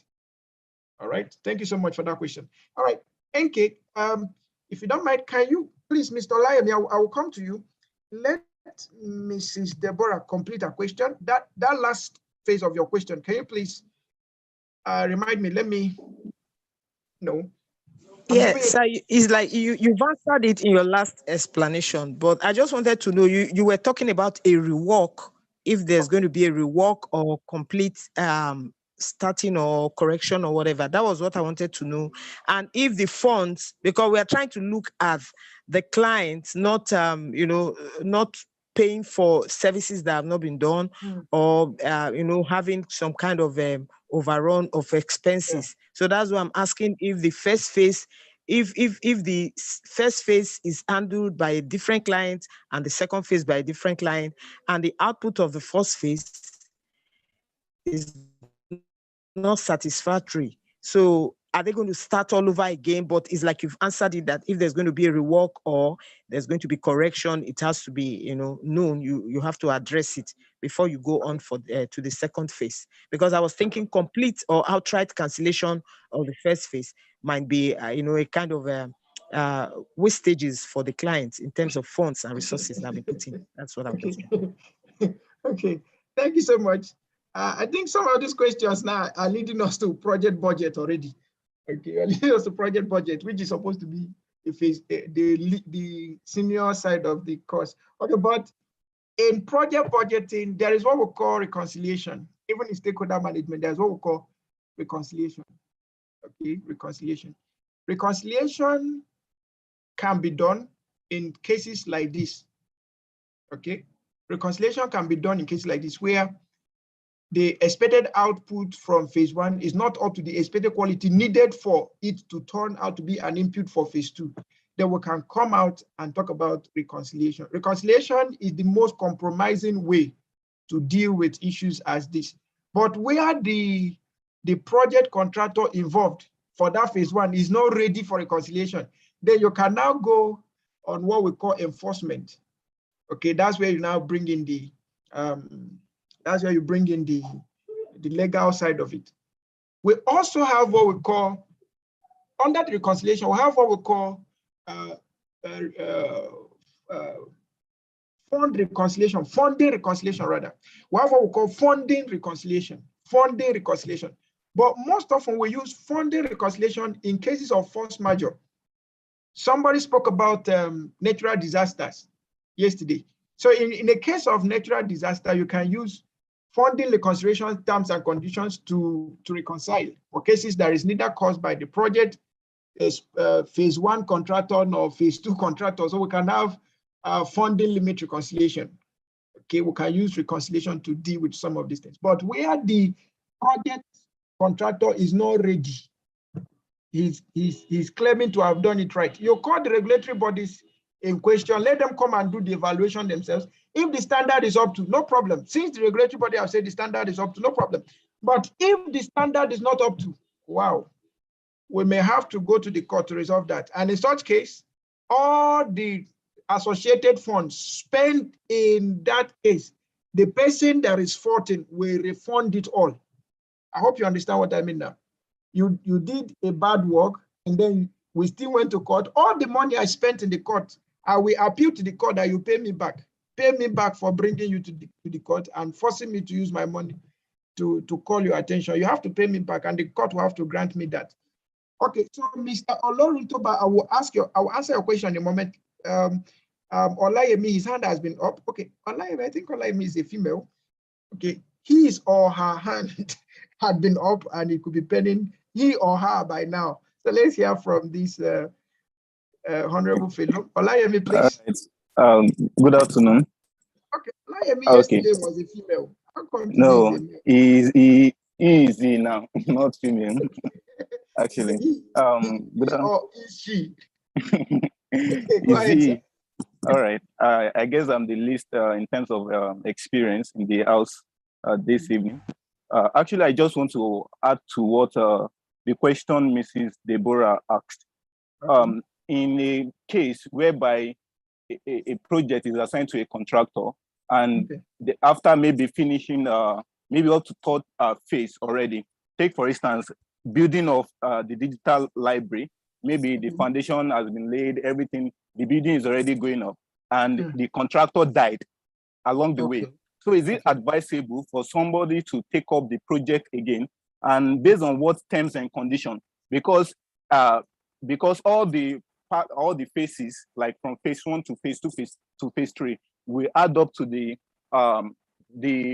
end result of the project at the end of the day. Yeah, exactly. So in case of anything happens at the end of the day, based on maybe the error that the person that died made, or so, in what way, like, should someone go about that? Is it advisable for someone to pick up such a project, and on what terms and conditions? Thank you, sir. Okay, thank you so much, Mr. Olayemi.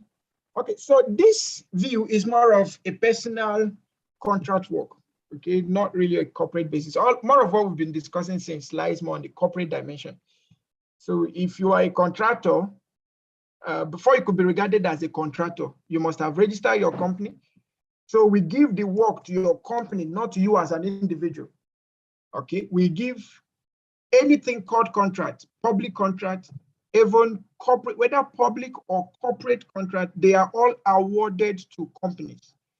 So whether the project manager dies or not, it doesn't really affect anything. Another project manager from the company can pick up. But in a case where it is an individual independent contractor, non-registered business, then in that case, the owner of the project may have to look for another independent person to carry on. And in this case, when the person comes on board, when the new contractor comes on board, he will have to check through the work that has been done to ascertain the level of execution. And then from there, he or she can evaluate the existing project plan and determine whether the present economic situations will allow for the project to fly, or if there are differences, he or she can then make those corrections and carry on with the project. Now, the question of what are the terms and conditions that need to be considered for the person to now pick up the project. First of all, I won't allow or won't submit to the point or to the fact that you should carry on any project without some levels of agreement. Okay, there should be some levels of agreement between you, the independent contractor, and the project owner. All right. And the levels of agreement you may have to now talk about will be on, okay, in cases of force majeure, in cases of mobilization of funds, in cases of disbursement, what percentage will you give me first, and to what performance level do I need to get before you hand over some level of another form of disbursement? What expected duration do we need to talk about? In a case where the duration is not met due to unforeseen circumstances that may include the things you mentioned, the identified risk, how will you deal with it? So you sit down and do a thorough analysis of the project before going on, and then you can draft out some levels of terms and conditions. You sign, the project owner signs, and that binds. Okay, and then that becomes a working agreement and can be presented before a legal court, or before, how did they put it again? Is it before an approved court, or before, how did they put it? There is a way they put it. It can be presented before a court. The adjective that follows the court, you know that one. Okay, so that's just what I will say to that. But more of the things we have been discussing there has been on the fact that we are discussing contracts, project, looking at it from organizational point of view, be it private or public. But you've also brought another dimension to it, which is the private side. Okay, I think that also plays a weight. It gives weight to our review. Okay, so let me, please, Mr. Olayemi, if my response made any sense, please, can you type? Okay, so you've already responded. So, but if it made any sense, let me be sure, just type 1-1 in the chat room.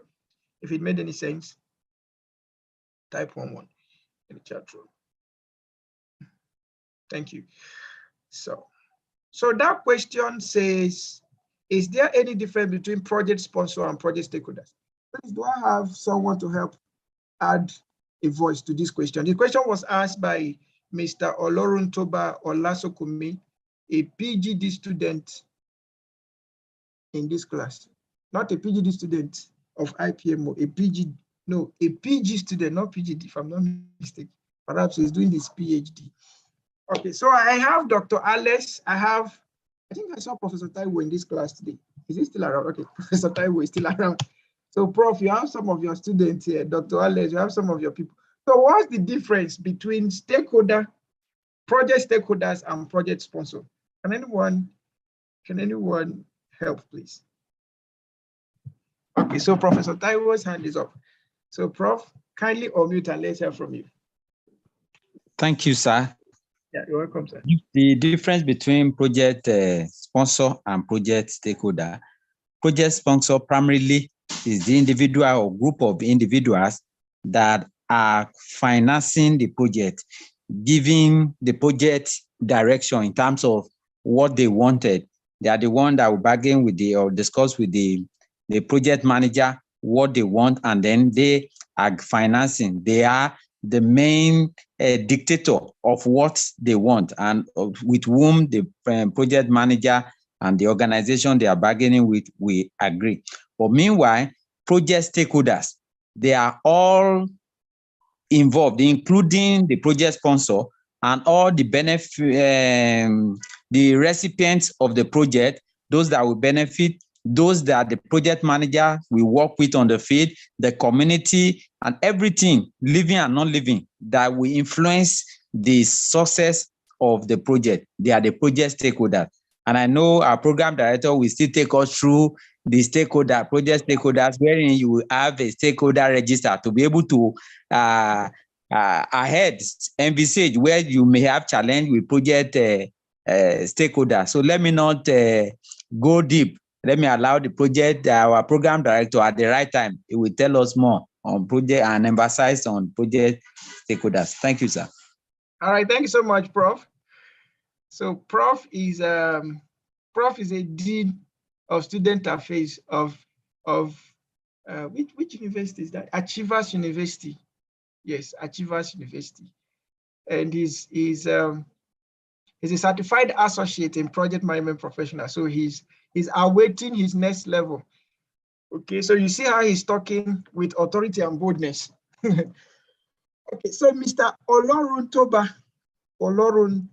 if I'm not mistaken, Oloruntoba. Yes, Mr. Oloruntoba, did you get anything from what Prof said? Please, if you did, kindly type 1 in the chat room. Henshaw is also typing something. Henshaw said, stakeholders are all those who have the key stakes in the project, including the sponsors. So project sponsors are solely those that are financially responsible for the project execution. All right. So just as Prof and Henshaw has said, that's just it. Everybody involved in decision making or make decisions that affect the project, they are project stakeholders, of which the sponsors who are financially involved are part of the stakeholders. And then with time, we'll come to talking about project stakeholders. All right. Do I have any other question or contribution? I think it's time we move. So I'll repeat again, all group, your question, your take-home question is that the assignment you did yesterday, you're going to use what we've done now to review your project work. You know, what you did yesterday, you can't really present it to an organization. But now we want you to do one you can easily present to an organization, just a draft. Okay, just get a draft of the yesterday's work you did. Okay, so you start with your project scope statement, then the project owner, project sponsor, estimated duration, estimated cost, proposed start time, proposed end time, major deliverables, and then you now talk about the project activities, phases, tasks, duration, start time, finish time, estimated cost, and estimated resources. And if there is need for any information, maybe to provide guidelines on the work, please use the base to create your guidelines to the work, right? Okay. I practically enjoyed every bit of this discussion, and I feel like we've achieved something today. Have we achieved anything today? Did you get something at all in this section? Did you get something at all in this section?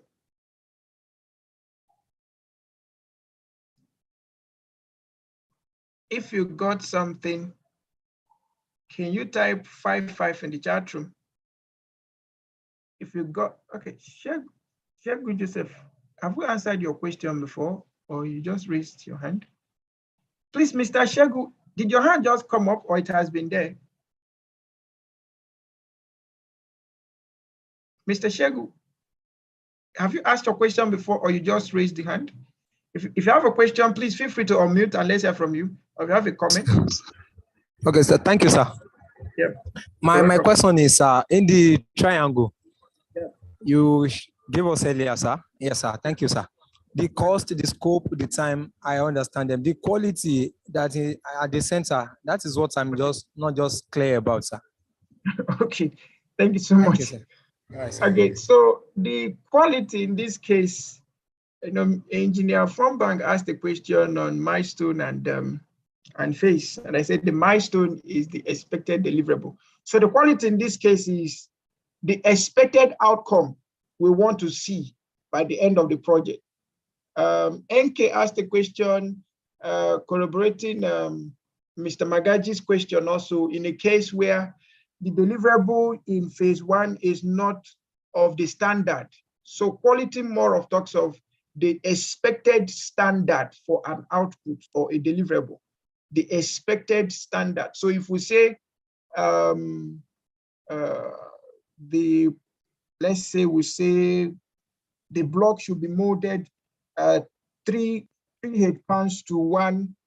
I'm using the Nigerian kind of measurement. Maybe 3 head pounds, or let's say 2 barrels to 1 bag of cement. That's a quality standard. If someone goes to use 5 barrels of sand to 1 bag of cement, that standard has been defeated. And during evaluation, we can really find out whether it is 5 bags that the expected standard, was it what was done or not. Whether the person used 5 bags of cement to 1 barrel of sand, or 5 barrels of sand to 1 bag of cement, the standard said just 2 barrels of sand to 1 bag of cement. That's a quality expectation. Okay, so quality tells us the kind of imputed characteristics an output is supposed to have to meet up with project requirement. Please note, we are going to take our attendance in a moment. Please, Mr. Joe, did I say something reasonable? If I did, please kindly type 22 in the chat room. If I said something reasonable, please kindly type 22 in the chat room, Mr. Joe. All right, thank you. So now quickly, I will not want to come back to this class to remain on foundation. So permit me to take, I think it's 6 o'clock already, so permit me to take an extra 20 minutes so that we can complete this foundation. The next time we are meeting, we know we are going to something different, all right? And I sincerely believe that at this point, even if we don't have 100% understanding of how to work out this template we are seeing here, we at least have some level of at least 70% and above. So when we have your report by Saturday, we will make all the corrections. I did not see Sanna here today. Sanna, or was he part of those people that was having the name of their devices? Okay. And also from this week, everybody that is interested in the certificate who makes payment, remember the minimum payment you can make to access materials is 10,000 naira or $35. So if anyone makes payment, some people have already made payment in advance. So we'll add you up to the Google Classroom, and then you get access to your materials, you get access to the template, and every other thing. And we also strongly recommend that all assignments should be uploaded in the Google Classroom. At least we'll see it before we come to class. If there are adjustments, we'll make the adjustment so that we don't use all the whole class to make corrections. All right. Thank you so much. So quickly, I will quickly flow through other constraints that we might look at. We have expanded constraints like risk, resources, quality, scope, schedule, and cost. So these are just the expanded version of it. Now, yesterday we spoke about relationship among the project, portfolio, programs, and operations management, right? Having dealt with that already, I may want to move. Okay. But when you get this material, please go through it. Now, there's something I sincerely wanted to show us.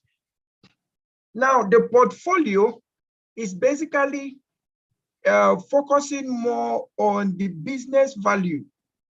The business value is where we have that point of portfolio. So you see organizations talking about the areas that they are interested in, areas of industry, areas of business they are interested in, but doesn't specifically talk about the project. Then we now talk about programs which deals more with the stakeholder value. So at the program level, we've identified the projects, or we've identified the collection of the project that need to be done. Okay, and we are identifying the value each of the stakeholders will have by rather investing or indicating their interest in the project. Then at the project management level, we are now looking at the expected quality deliverables, okay, that we are looking out for. Now, those deliverables, when completed, all of them will give us or bring us back to the programs where the stakeholders will now have value. And then from there, we could say, okay, the portfolio is being well managed. Now, I will quickly want us to review project management versus strategic management.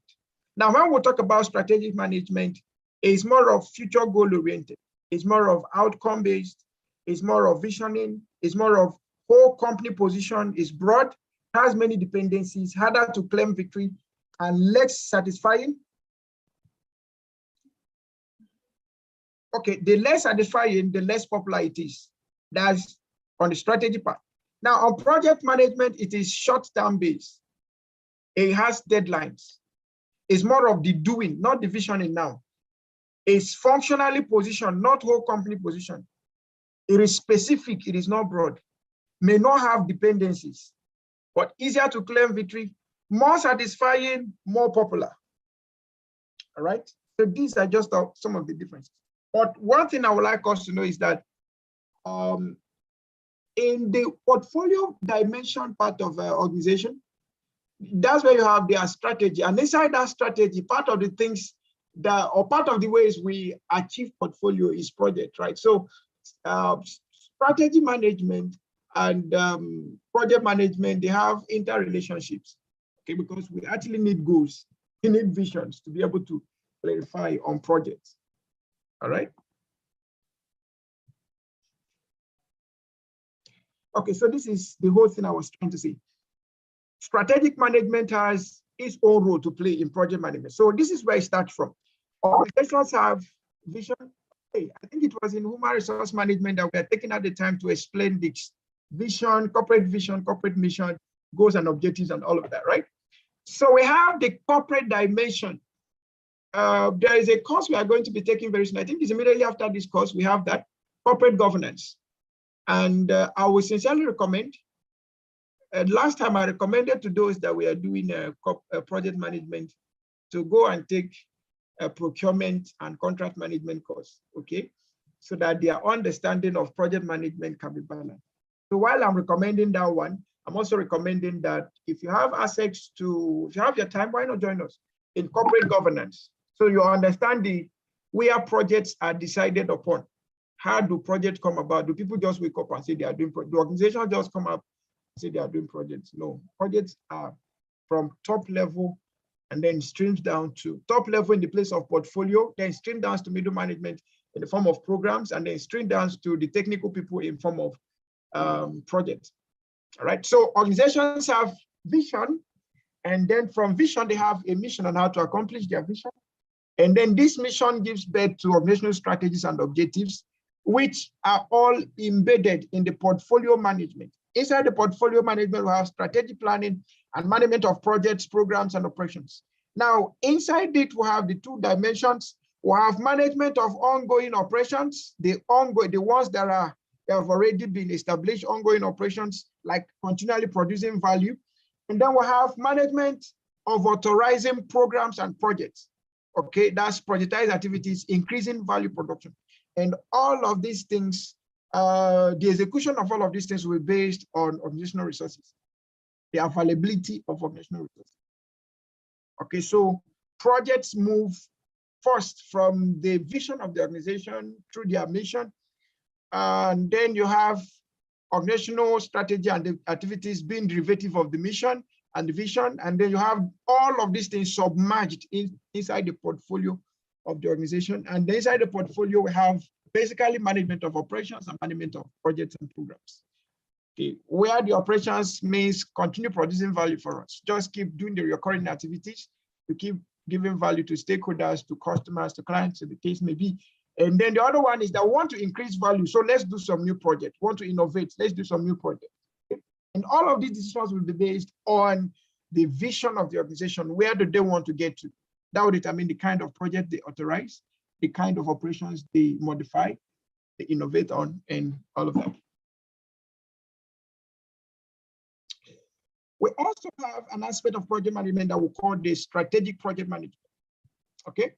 What does strategic project management deal with? Just like a derivative from strategic management, we have strategic project management. And it has three basic components. And the three basic components are, first of all, conduct a strategic analysis. In conducting strategic analysis, we go back to what we talked about earlier, go back to the corporate vision, right? The project we want to do, does it support the corporate vision? If yes, then we can now talk about what areas of the organization do we want to increase value on. We identify those areas. And then from there, we can now talk about the impact assessment, the sustainability advantage, the continuity impact of the project. All of these things are part of the strategic analysis. Does that project goal has a future? You know, organizations don't just want to involve in things that will last 1, 2, 3 years and it's gone. Organizations are looking for projects that the impact can last them for a lifetime. And that's part of the things that strategic analysis will help you to come up with. All right. Then from there, you now talk about the strategic choices. When you're doing strategic analysis, you could have several options, several choices to make. But by the time you're done with sustainability impact analysis, you'll be definite to know which one you should start with. Okay, and that gives you the strategic choice, having you with the best offers, best options, best impacts, and whatever, best positive impacts. And then you have strategic implementation. Please note that you have strategic choice does not mean that it's necessarily one project. It could be a compilation of programs. Okay, it could be a whole portfolio, but you will now have some level of timeline to introduce those projects. Maybe in 10 years time, this is the one you're going to do. After 10 years, this is the next one you're going to do. That will become a compilation of projects. So it doesn't necessarily mean just one project at it. Sorry, just one project for the whole analysis you're doing. Okay. Now, in strategic project management process, we have defining the project, creating the strategy, project planning, implementation and control, and then you have review and learning. So if you look at it, there are some areas of interlink. From defining the project to creating the project, you create this, creating the strategy, you go back to defining the project, so it becomes iterative at this point. Then from creating strategy to project planning, there's some sort of iteration also. So if you look at it all generally, just an iterative process. Strategic project planning is just more of an iterative process, and that's what we consider as the agile project management. So in level 3 of project management, that's where we'll look at more of agile project management. So we'll have a whole lot to talk about on strategic project management. But still on strategic project management, we'll have the strategic project manager. First, the person needs to have strategic foundation in the form of business thinking, strategic thinking, asking the right questions, goals and critical success factors, outcomes and benefits. These are all of the things that need to be analyzed from the beginning. Then we have situational analysis, problem and using these definitions, stakeholder analysis, mapping and segmentation, force field analysis. In that case, we have the problem statement and stakeholder impact. Then we have the strategic position, looking at the strategic analysis, running our PEST analysis. I most often recommend the PEST tool analysis, just to be much more comprehensive rather than stopping at PEST. Just do the PEST tool, the PESTLE, right? So that you have the legal implication and the environmental implication of what you're doing. You have the competition, the 5 forces of the market. You also review them. And then you have resources and capabilities, and then you also run your SWOT. By the end of it, you would have had your SMART goals and objectives. And then you have the next one talking about strategy definition. You look at cost leadership, differentiation, positioning, strategic analysis, checklist, and then project outcomes. By that, you would have had your strategic positioning statement. And then you have your project roadmap, where you have your SMART outcome tests, setting outcome priorities, linking outcomes to deliverables, benefit realization planning. And we expect to have a strategic roadmap from there. And if you look at all of this, on their headings, you have where are we now, So your situational analysis versus your strategic position deals with where are we now. Then strategic positioning to strategy definitions looks at where should we go. And then strategy definition and project roadmap tells us how do we get there. Oh God, you are good. Now I have also product development versus project management. Product development is much more encompassing. In fact, in most cases, projects are launched out of product development engagements or product management engagement. Part of the activities you see in product management are the researching, setting product vision, communicating vision to stakeholders, developing a strategic plan, creating and maintaining a product roadmap, product vision and goal formulation, user understanding, marketing strategy, and marketing analysis.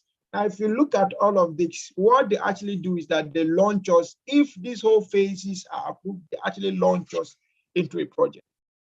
Now, for a project, all of these things we've done in product management, what we want to do is breaking down initiatives into tasks. First of all, in product management, we talked about researching to find out this particular project, should we really go into it? If we get the approval, project management says, break down this thing into tasks so that we can start work. Okay, project management is all about doing, get the results. Then we talk about planning project timelines. In the product side, we're busy setting up product vision, but in the project management, we want to set out timelines so that we can achieve this vision that we've set. Then we have allocating project resources, monitoring task completion, communicating progress to stakeholders, focusing on deadlines and budget, regular status updates, managing budget within a project, and then managing risks. All right, still on the same thing. Okay, so these are just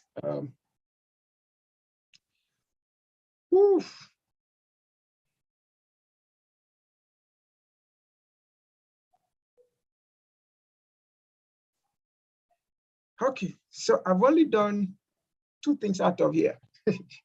So we've done the basic terms in project management, and we've somewhat explained some of the practical approaches to management of projects, but we've not dealt with the management process to manage projects successfully. So in next class, we'll look at project environment, and after project environment, we'll look at the project management processes.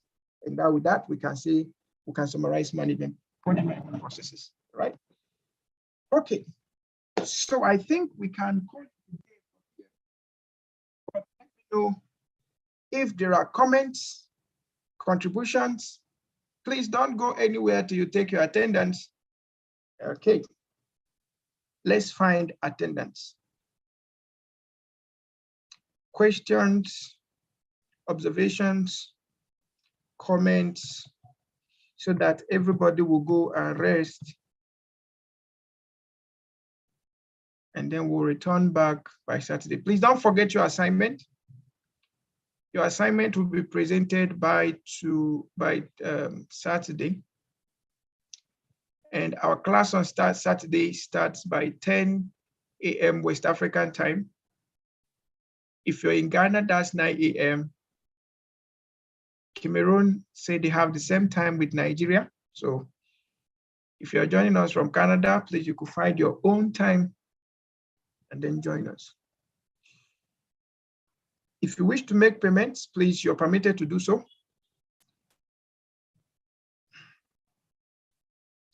Okay, so someone is recommending that we push the question in the chat room. Okay, so Christiana, I give you the authority to please post that question in the chat room.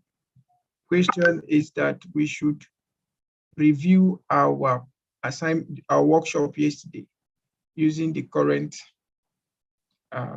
understanding we have today. Okay, so I'm posting the attendance right now. Someone is saying, does it mean that those of us that are not in the group will still have to wait? Yes, you have to wait till Saturday, please. Okay, so that you will be added to the right group. Okay. So I'll be sharing the attendance very quickly. And if you did not give us a 5-star review yesterday, please kindly give us a 5-star review today and share your experience on our Google page so that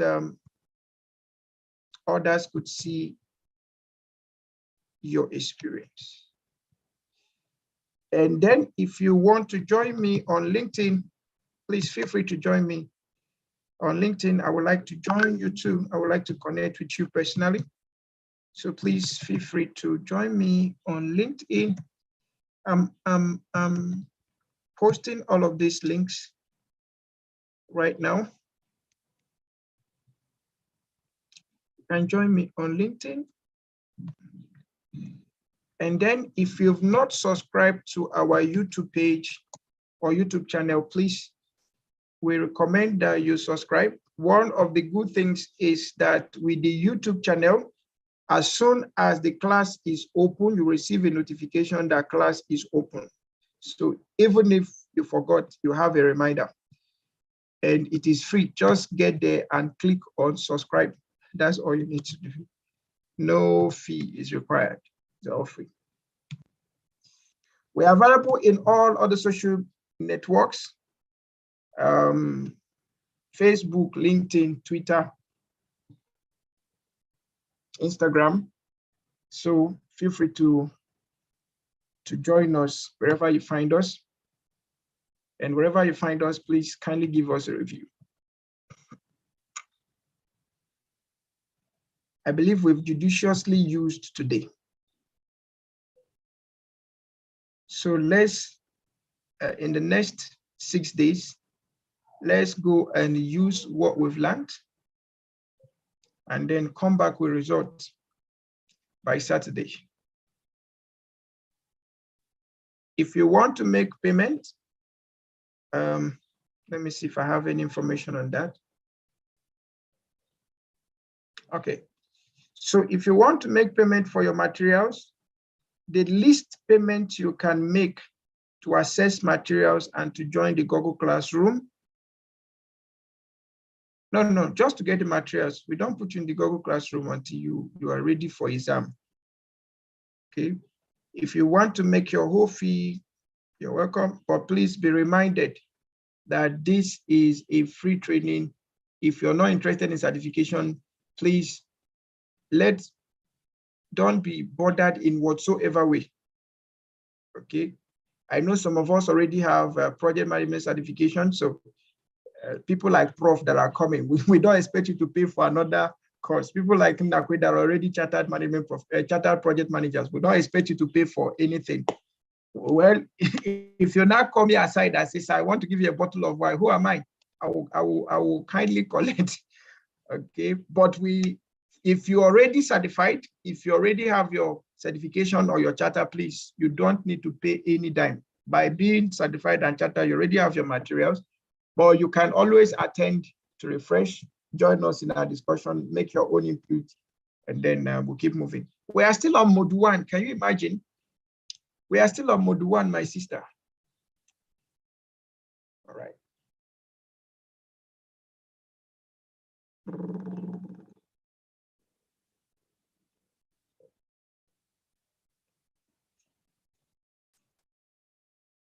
So if you want to make payment, the information is just by the screen.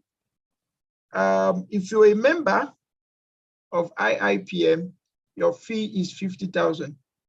And if you've done any program with us for this year from January till now, if you've done any associate program with us in the last 3 months, you still have your provisional professional membership active. So you're still in the category of IPM membership. If you're completely new to IPM and you've not made any form of training commitment with us before, your fee is $65,000 or $179. However, to get your training materials, you have to pay a minimum of 10,000 naira, and the payment is to the account visible on the screen. so you could see the account number very well. If you're outside Nigeria, we encourage you to pay through the online platform, paystack.com/pay.ipm. If you're in Nigeria, please use your mobile app, go to your bank, whichever one that is the best approved for you, and you could pay to this UBA account. I have just 1 minute. Okay, Fayette, I think you've made up, I think you completed your payment if I'm not mistaken. So this week you receive your invitation to Google Classroom, and then you can just go and download every other thing that needs to be downloaded. I have just 1 minute for question, for any issue of concern, and then we can all go and rest. Any question, any comment, any contribution?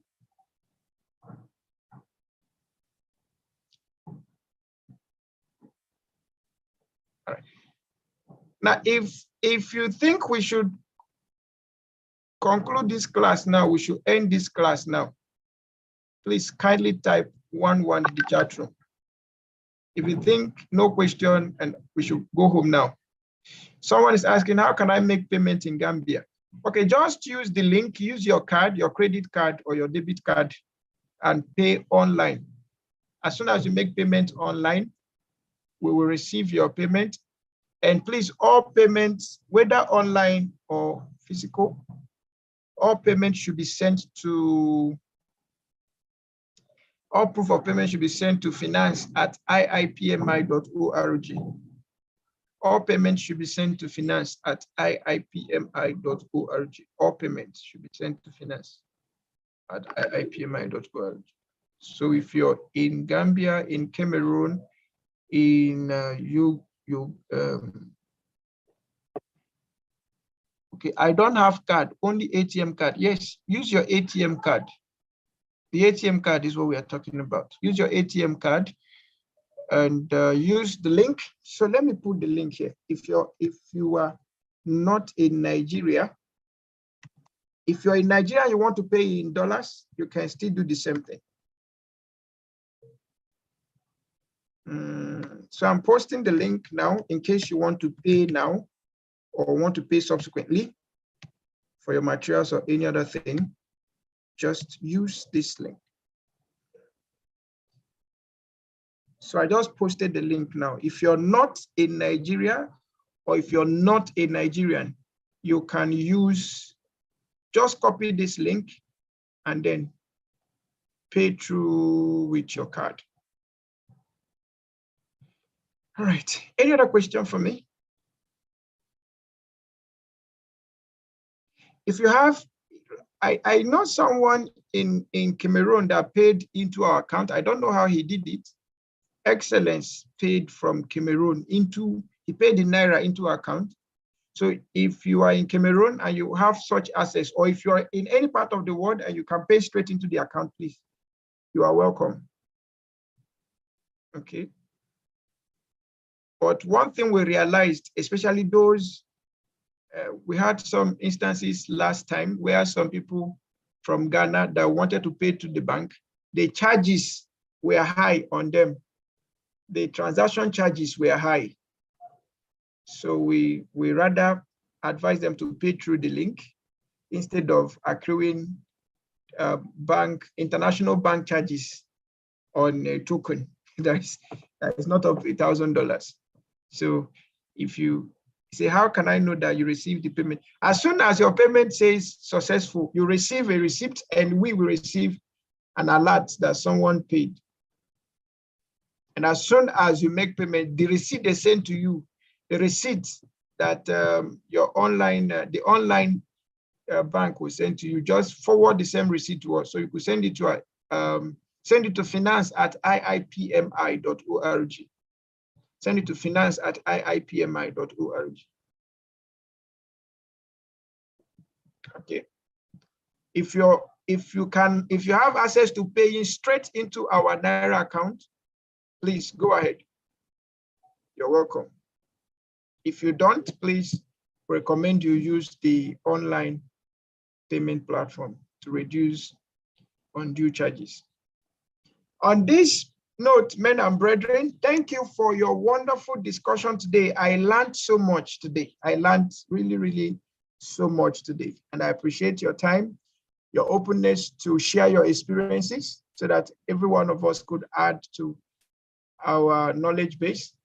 I appreciate everyone from whichever direction you came from Ghana, Nigeria, Gambia, Cameroon. He said I've been silent today. No, you were learning from others. Yesterday, we learned a lot from you. So today, we learned from general questions. Thank you. You're joining us from UK, from US, from South Africa, from Tanzania, whichever location you joined us from, thank you for joining.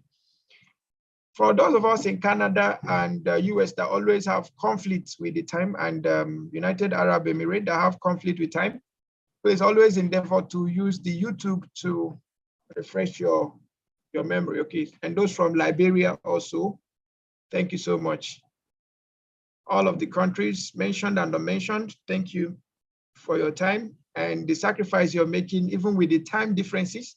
Some have 2 hours, 3 hours, 8 hours difference, but you still made it a point of commitment to be available. So thank you. We appreciate your time and we appreciate all the sacrifices you're putting.